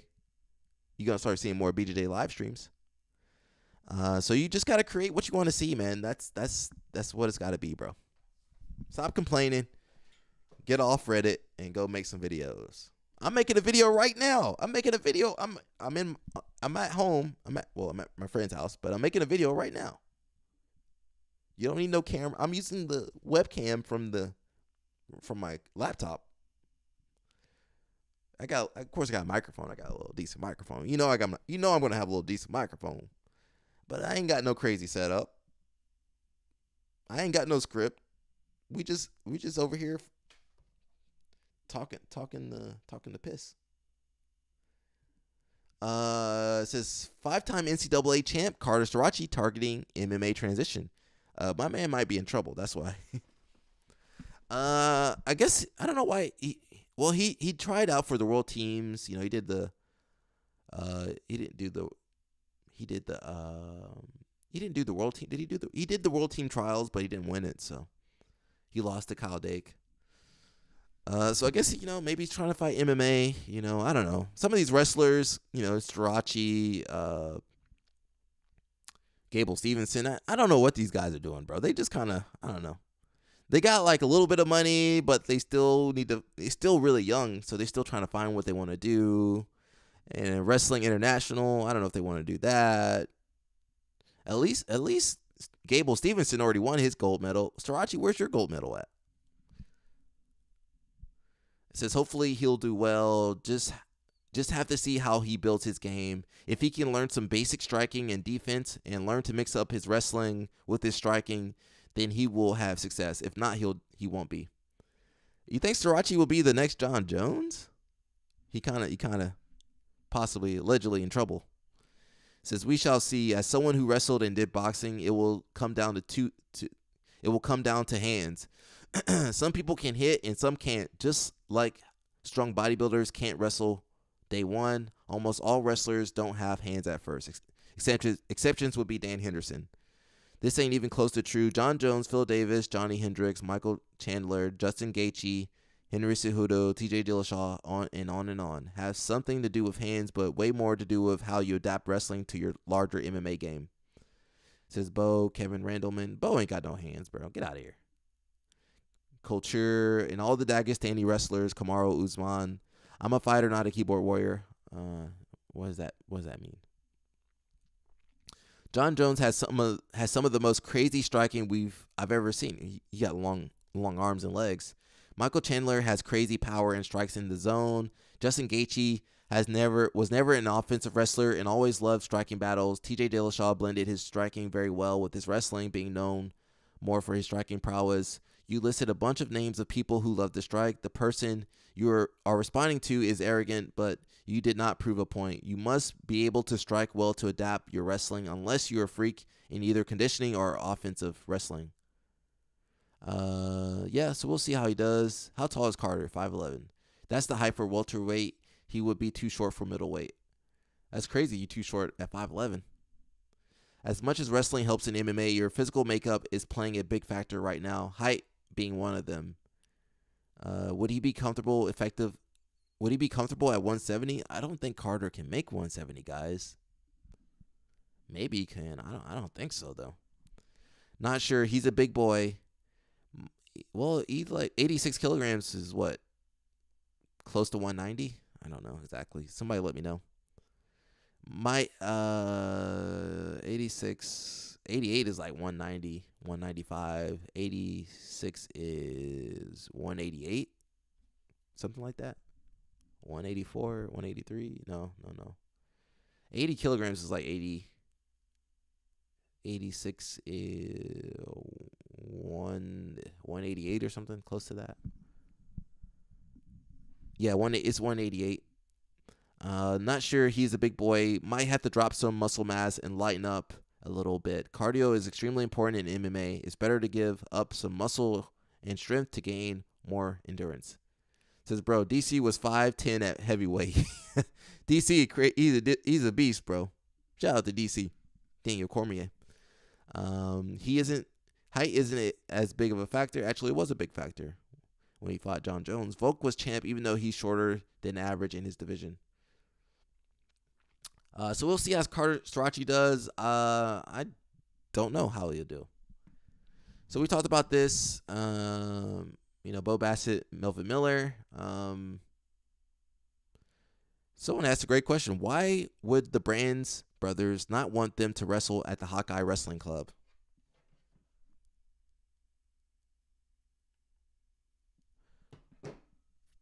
That's a great question. Nobody knows. Confused about that too.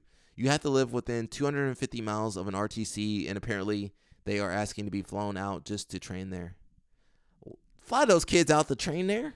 You just missed out on those top level recruits because you couldn't figure out a workaround, bro. Get out of here, man.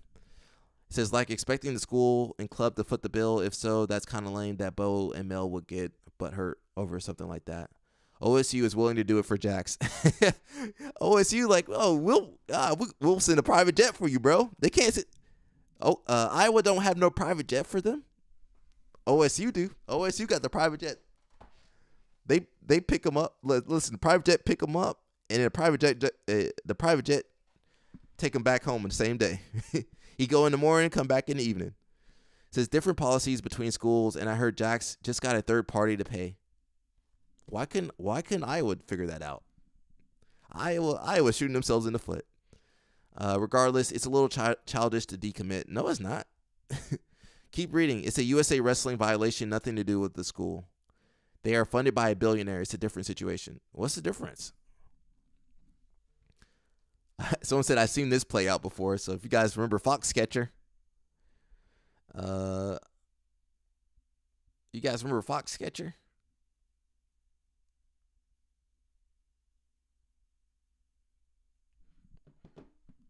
Let's see. Seems like it's the fact that it developed into Brands chewing out Bo's mom that really ended it. Oh, that's true. Why is your coach yelling at your mom? Yeah, you got to get out that program. You can't do that. You have to find a way to make that a reasonable conversation without losing your cool. I take it you never met the Bassets. I mean, Bo Bassett seemed pretty chill. It seemed like the Brands brothers the issue right now. There are any number of high-profile college athletes who have dramatic parents. You have to handle them with kid gloves. I'm sure they are high maintenance. Part of the reason Brands makes millions of dollars is to deal with high maintenance athletes and parents without having a meltdown. Again, I take it you never met the Bassets. They are a special kind of entitled. Also, the brands are under no obligation to placate parents who expect them to break rules. They were asking for Iowa to give them special treatment for all 3 of their kids, Bo, Keegan, and Melvin. Is Melvin their kid? Is there a Melvin? It's not that black kid, right? That's a different Melvin. I don't know. This is hearsay, conjecture. But we don't know. It says pretty sure who pays his salary are pretty clear who he is. You either want to be a part of the program or you don't. Bassets wanted their own program and they all parted ways. Everyone got what they wanted in the end. I would bet Tom has 0 regrets on this. Well, it says Brand's losing his cool is on brand. For real, they got a lot of money with that Rudis deal and other sponsorships. Oh, so is Bo Bassett? Oh, Bo Bassett sponsored by Rudis? How much is that sponsorship, bro? I like inverted gear, but if Rudis, listen, if Rudis start making gis, inverted gear, where you at, bro? I might wear that Rudis gi. Which reminds me, I wanted to see some gear that just came out too, so maybe we'll leave that for last. It says people are giving Iowa all the fire. Can I say that? But this is standard protocol, and they've never broken that protocol before. And that's why they're gonna have the same results. Why the heck is the Hawkeye Wrestling Club not near the school? It's in Iowa, but Bo lives in PA. So he wants to train there before he starts school. Got it.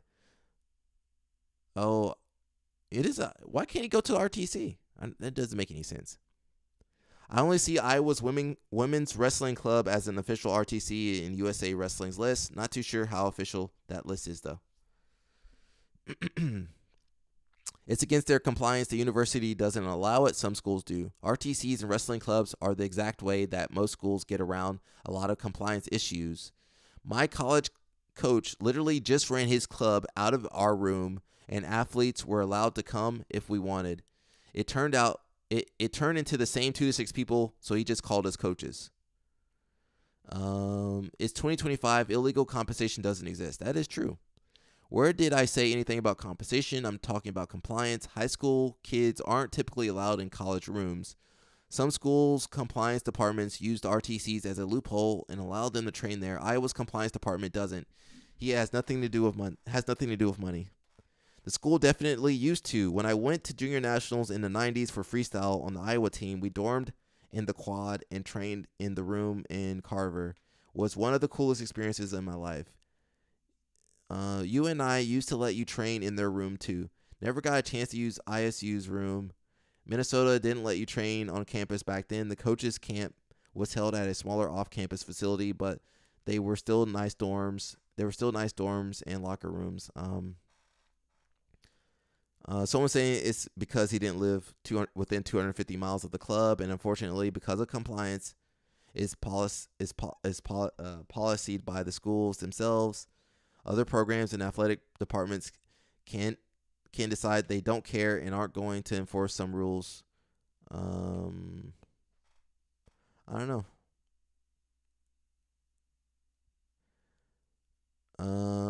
Someone says there are certain rules about who can practice at with RTCs at PSA. A PSA must live within 250 miles of the RTC to participate. You can't just go there. A PSA may not practice at an RTC during the PSA's traditional high school wrestling season. Says Jackson was getting past this by having a third party closely tied to the Okie State program pay for the transportation. But Bassett's were asking Iowa to violate rules 1, 6, and 7 because other schools do. The University of Iowa's compliance said nope. Bassett's will preach about doing the right thing, but under the table ask for a different. Iowa dodged a bullet. So maybe that's true. I don't know who's in the right, who's in the wrong. I don't want to read any more brands. I did want to see some gear though. Where was that gear? Give me 1 second, guys. We're gonna watch Barbosa versus I don't know who the other dude is. What's this guy's name? I want to be respectful. Dory. That'll be the last match we check out, but I want to see some gear. There was something I wanted to see.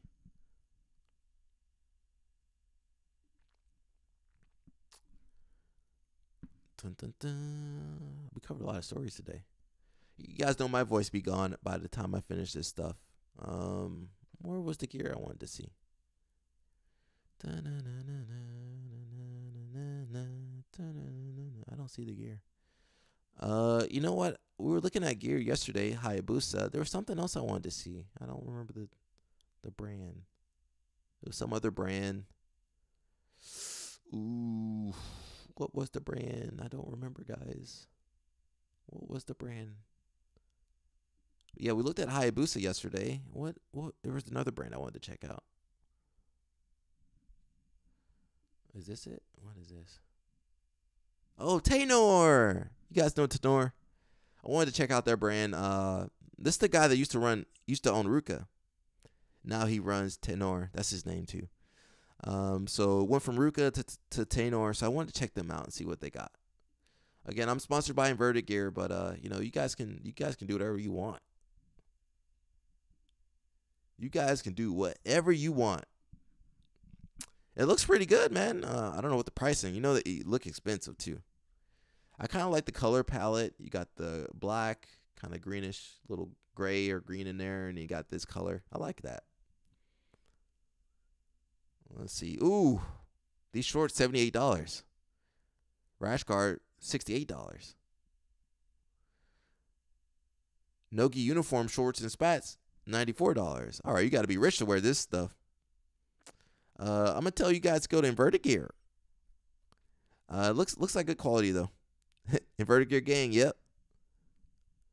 I'm supposed to go up there to Panda Nation eventually, but we'll see. They got some cool gear, if you want to wear this stuff, it looks cool.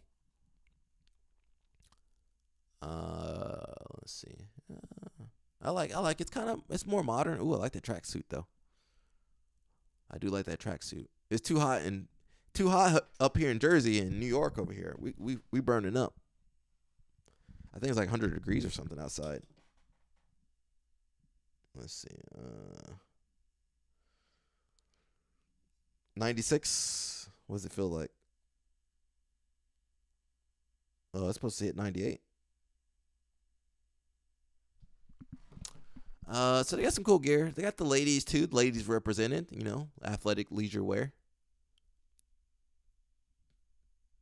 All right, hey, what's going on, girl? Ooh, men's bottoms. Pause on that. I'm saying the shorts, guys. If you're listening to the video, I'm talking about the shorts, guys. Got the Rotulo bros with their Rotulos out. Hey, your Rotulo bros, put them Rotulos up. I like the shorts though. The shorts kind of, I forget what the cut is. They got some board shorts. So I kind of do like. Are these for grappling? Okay, that's kind of cool. Oh, those are straight board shorts though. I'm on grappling shorts. It's crazy, you sell your brand to whatever corporate raiders, venture capitalists, and then you just go start another business doing the same thing. Oh, they got some pants too. All right, I like this brand. We'll check them out later. So yeah, if you guys want to check them out,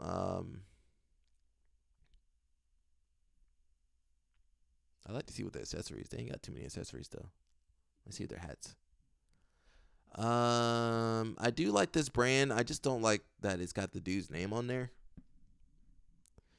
Danny says, I need to make a trip to Inverted Gear Academy still. One of the black belts at my gym visited a while back and said it was great. Yeah, it's a great place. Great vibes. So we're going to watch one more. We're going to watch one match, guys, and that'll be it for today. And I got to go do what I need to do.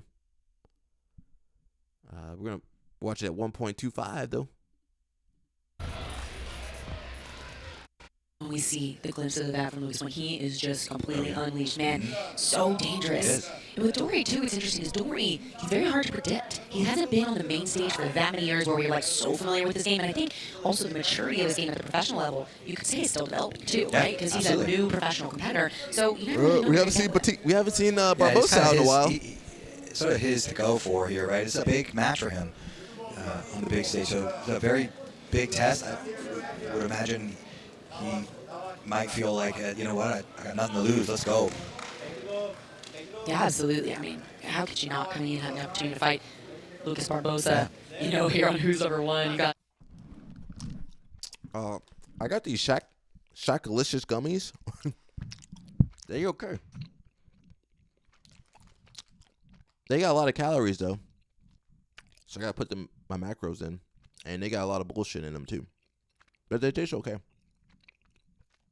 3 pieces, 110 calories, and I'm not sponsored by Shaq, but look, pretty big pieces.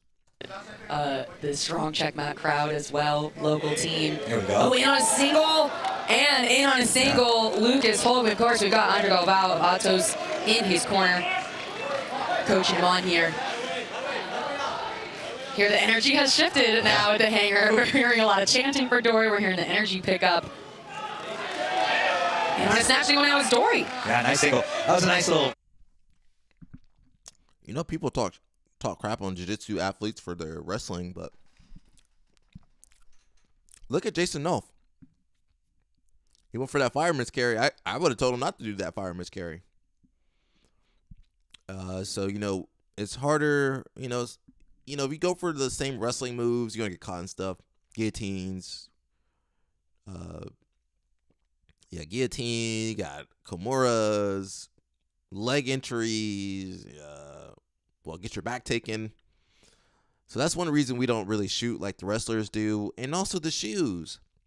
I was watching Jason Nolf. He didn't have no wrestling shoes on. He was out there fumbling. He was over there. He looked like us, uncoordinated. So it's hard to be sharp with your footwork when you ain't got the shoes on. You back in the Flintstone era. So, you know, that's why we don't look that good on our feet, because we ain't got no shoes on. We ain't got no grip. Mat's slippery. We slipping. Can't push off the mat. So whenever wrestlers and judo people come after us, well, judo people got good takedowns though, but whenever the wrestlers come after us, just remember we got submissions and we ain't got no shoes on. We got no grip. Fakey hit the collar ties, and then got some level changing going on, and then just went a snag single. It's interesting because I have actually noticed that's a part of both of these guys' game plans. I've seen that many times in each of them fight is those snatch singles, especially because they can be considered lower risk single legs. You don't need to drop to the knee. You can just pick it up from standing. So if you lose it, you get sprawled on. You can kind of back out and reset. Of course, sometimes your head can still be exposed, but way different than dropping down to your knees, shooting for someone's leg, and potentially getting guillotined and sprawled on and all that good stuff, especially when you got big, heavy, strong guys like this. Not always an enticing idea. yeah, it is. The snag single is a great way to get in. On the leg, on an underhook, all kinds of different stuff. It can also be a nice way to just kind of test where your opponent is at, feel them out a little bit, feel their reactions. Because oftentimes what we're going to see, I would say, oh, we just saw, look at that. What we're going to see is as these guys start to feel each other out, their confidence in their strategy starts to shift and build. So what we saw right now is Lucas is starting to turn up, right? He's really starting to crank up the energy, crank up the speed. He's feeling the timing of Dory. He's feeling him out. Now he's going to get more confident, I think. Yeah, I'd like to see Lucas as wait just a little bit. So if he's walking backwards like that, not the best time to take a shot. So have him walk back and then freeze, and then when he starts to come back forward, then you can take those same shots. It'll help close the distance quite a bit faster. A little bit of a shift here now in controlling the hand fighting. Right? We were seeing some distance shots, and now as these guys are getting closer to one another, those fakes start to feel, or those feints, excuse me, start to feel a little more scary. Might reach for the hand and kind of slow each other down. Especially when someone's got in on a shot a couple of times on you, you really start to take your two lines of defense, your head and your hand. Let's fast forward, guys. A little more. Got some both picking right. Yeah, that. For that right. Feel pretty. Yeah, they're both frantic on the head, controlling the head. Now he's got a front headlock. Man, what did I say? What did I say, guys? I said, don't shoot. You're going to get caught in that guillotine. Pressured on that pressure to shoot. And it opened up his head, but he's a loose ledge guy, right? So talk about someone who's good in deep half. He's got to feel pretty comfortable here, even with Lucas on his head. Yeah, the knee, Hulk's left knee should try to get to the top hip. So then you can put your shoulder and your head down to do that in a guillotine. He's going to like to keep that base back there because that's what that half. So if you guys don't know, Lucas Leitch, he's the half guard guy from Checkmate, the Coyote half guard guy. Hard is meant to do is tweak your knee a little bit. So Yeah, I was going to say, don't be really good here. deceived by that half guard position. It is more Really good left dangerous, side especially passing as someone and, who's a body Lucas lock. Leitch competitor, right? There you go, right So side, right. he was able to free himself and kind of caused Lucas actually to back out to a different passing style. But now, here we're seeing more Hulk style, right, Sean? Hulk's in there right now. He's got a body locked on. So. Still got a lot of work to do. He should walk into the legs. Just because he's over both arms, he's mounted. Wow. He can stay mounted or leg pummeled off to his left. You got to fight the body lock early. These guys are strong. Yeah. Here we're seeing more Hulk style, right, But when Sean? you got your Hulk's in arms, there right now, he's got. if they got your arm trapped too, you locked on, cook, so, bro. You cook, bro. Still got a lot of work to do. He should walk into the legs. Just because he's over both arms, there he's mounted. Wow. He can stay mounted or leg pummeled off to his left. That right foot might pummel off to the left if he feels like it's going to be too compromised. Now he's got gift wrap. Giving up his back. Switches over to the back, but Dory's still going. I mean, he's still. Oh, there's that body trying to lock him into place. He was trying to rotate. That's it. So. Now this has really turned the match in a new direction. We've got a strong body triangle here from Lucas Holt Barbosa on the back of Dory Ayun. Pretty evenly matched up until now, right? It was great takedown battles from headlock attempts. But now we see, even though Dory has moved Lucas to the side of the body triangle lock, and that's typically the way that we teach to escape this position, he would have to probably thread his left leg through to release the left foot of Lucas, right? That's He's right. not quite able to do that. Lucas is keeping that foot very tight underneath the thigh, keeping it hidden. That's right. Hand fighting first, then you free the body triangle by kicking this left leg up and back over that foot. And you can use his right foot to hold it. There he goes, and then kick that left leg up and back. Then he'll be able to turn his hip. Now he can turn to face the ceiling. Gotta be careful turning to face the floor. Yeah, you definitely don't want someone coming over the top and sprawling into you when you're face down, right? When you're flat. Oh, here we go. He's finished here. I mean, I've seen Lucas finish over the jaw many times. Absolutely. That's not the great job technical way, diving his head guys. That's back not the through. technical way of finishing that choke. I think it's smart here, too, for Lucas to try to keep him on the underhook Barbosa side. break It's your very neck. secure, makes it difficult for Dory to dive his shoulders to the mat, right? Sometimes we hear that it's better to be, it's a different train of thought, too, better to be on the overhook side for the choke, but it's so secure being on the underhook side the way Lucas is because you can force them to go belly down, but you can also prevent them from driving their shoulders and their head to the mat and start to peel them to finish. Dory has 5 trying to win this match back in 5 minutes with Lucas on her back. Yeah, he's got to get the hand fighting going on. He's got his free the wrist, cross the hand, Judges' strangle. favor. Right. Red. No surprise there with our second judge's favor coming in for Lucas. Yeah, you first got to hand fight, then you got to get rid of the body triangle. Then you got to get twist out of this, either facing the ceiling, which is the safer approach. There's nice. He's trying to open the hook a little bit. Yeah, I can see him weaving through with his topside leg. Yeah, Hulk is coming closer and closer to getting a forearm underneath the chin.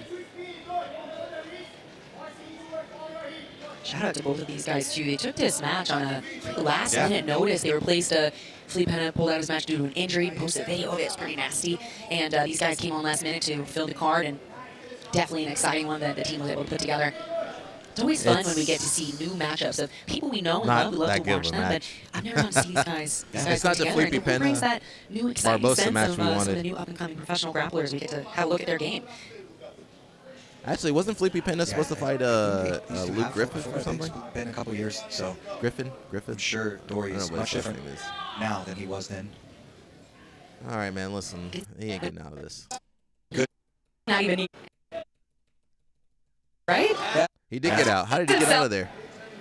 Especially as things are Barbosa's leg got and he's tired. really That's how he hungry for got the finish out. At the end. Barbosa's leg got tired. Especially as things are getting sweatier and sweatier here. It can be harder for the hand fight. Oh, big rotation from Dory. Frees himself with 1:10 on the clock. In on a low single. Man, look at the energy from Dory. Going to try to do whatever he can. He's dying seconds. Yeah, it's going to be a minute sprint for him. But he's got to. Gotta let it hang out. And I mean, who knows what could happen? Lucas has expended. Fighting can be tiring. Heavy on the head as Dory is coming in closer. You can see he's really driving in the center of the mat. Controlling the mat space. You gotta be careful there though, because they're gonna get a reset anytime they get that close. Press on. Vai. Penalty here for Lucas Hulk. Now they're 1-1 from that early one from Dory earlier. Dory looking for double unders potentially. All right, nobody He's really getting it for the wrestling. double unders, but Lucas keeps that right. Oh, almost looked at the head. Actually, if he shot, This is the time where, back I was drop. going to say, this is the time where Hulk can actually attack now, Body really, lock. because Dory, you have him as he's See, when he exposed gets as he's that going to grip, get. He's guys, really, he gets that grip, Keeps that that's right. it. Oh, almost looked at the head. When he gets his grip around the back, that's it. Yeah, this is the Right time here. where, Right this here. is the time where Hulk can actually That's it right there. It's over. attack now, really, because Dory, you have him as he's as exposed as he's going to get. He's really trying to take him down, and there's a nice counter to the lateral drop. Yeah, that was, good for Dory going for that lateral drop in the dying seconds, really going for it, giving it all he's got. But of course, that opened up the opportunity for Lucas to finish on top here. Almost had a front headlock submission, Armin guillotine there in the dying seconds. And that will bring us to a close, the end of the. All right, guys, that's it. If you want to support the channel, Inverted Gear, yada, yada, yada, BJ Mental Models, we are working on the when I say we, I mean me. I am working on the video and almost done with the rough draft. And then I got to go back in with the fine-tooth comb. I be cutting a lot of stuff out. So we call that kill your darlings. You kill the stuff you love. So I'm going to go back through the video, cut out whatever is not necessary, make some final adjustments. So possibly Friday, possibly Saturday, possibly Sunday, we'll have a new video on my main channel. So that's it, guys. Hope you guys enjoying these live streams. I'm enjoying talking with you guys. Today's Tuesday, so happy Handsome Tuesday. Go out there, guys. Be safe. If you in Jersey, anywhere hot, stay hydrated. I got my water. Got my water, some liquid IV, some other fluids. Got my gummies. I'm good, bro. So guys, take care of yourselves. Again, we got Inverted Gear. We got BJ Mental Models. I got a seminar coming up 13th of July. If you guys are in Jersey, New Jersey, New York, wherever you guys are, PA, we're going to be in Old Bridge, kind of far from PA actually. Not too far from New York though. We're going to be in Old Bridge, Infinity, MMA. We're going to be doing some no-gi techniques, and we're going to have a little cookout. We're going to have some good food out there, man. So if you guys want to come through, go ahead. I'll have a flyer soon, so I'll be posting that everywhere. And that's it, guys. Stay out of trouble, man. Stay healthy. And don't pull an Isaac Dodo line, okay? Tap out, guys. I don't want to tap out, but you guys need to tap out. I had me with the cast on. Nah, I'm tapping out too. All right, guys. See you guys soon. Tomorrow, actually. We'll be back on possibly 10, 11. I've been a little tired. I had to sleep in today. So hopefully I'll be on time tomorrow. We'll see. I'm the boss man, so whatever I say goes. And that's it, guys. I'm going to play the Inverted Gear video. See ya.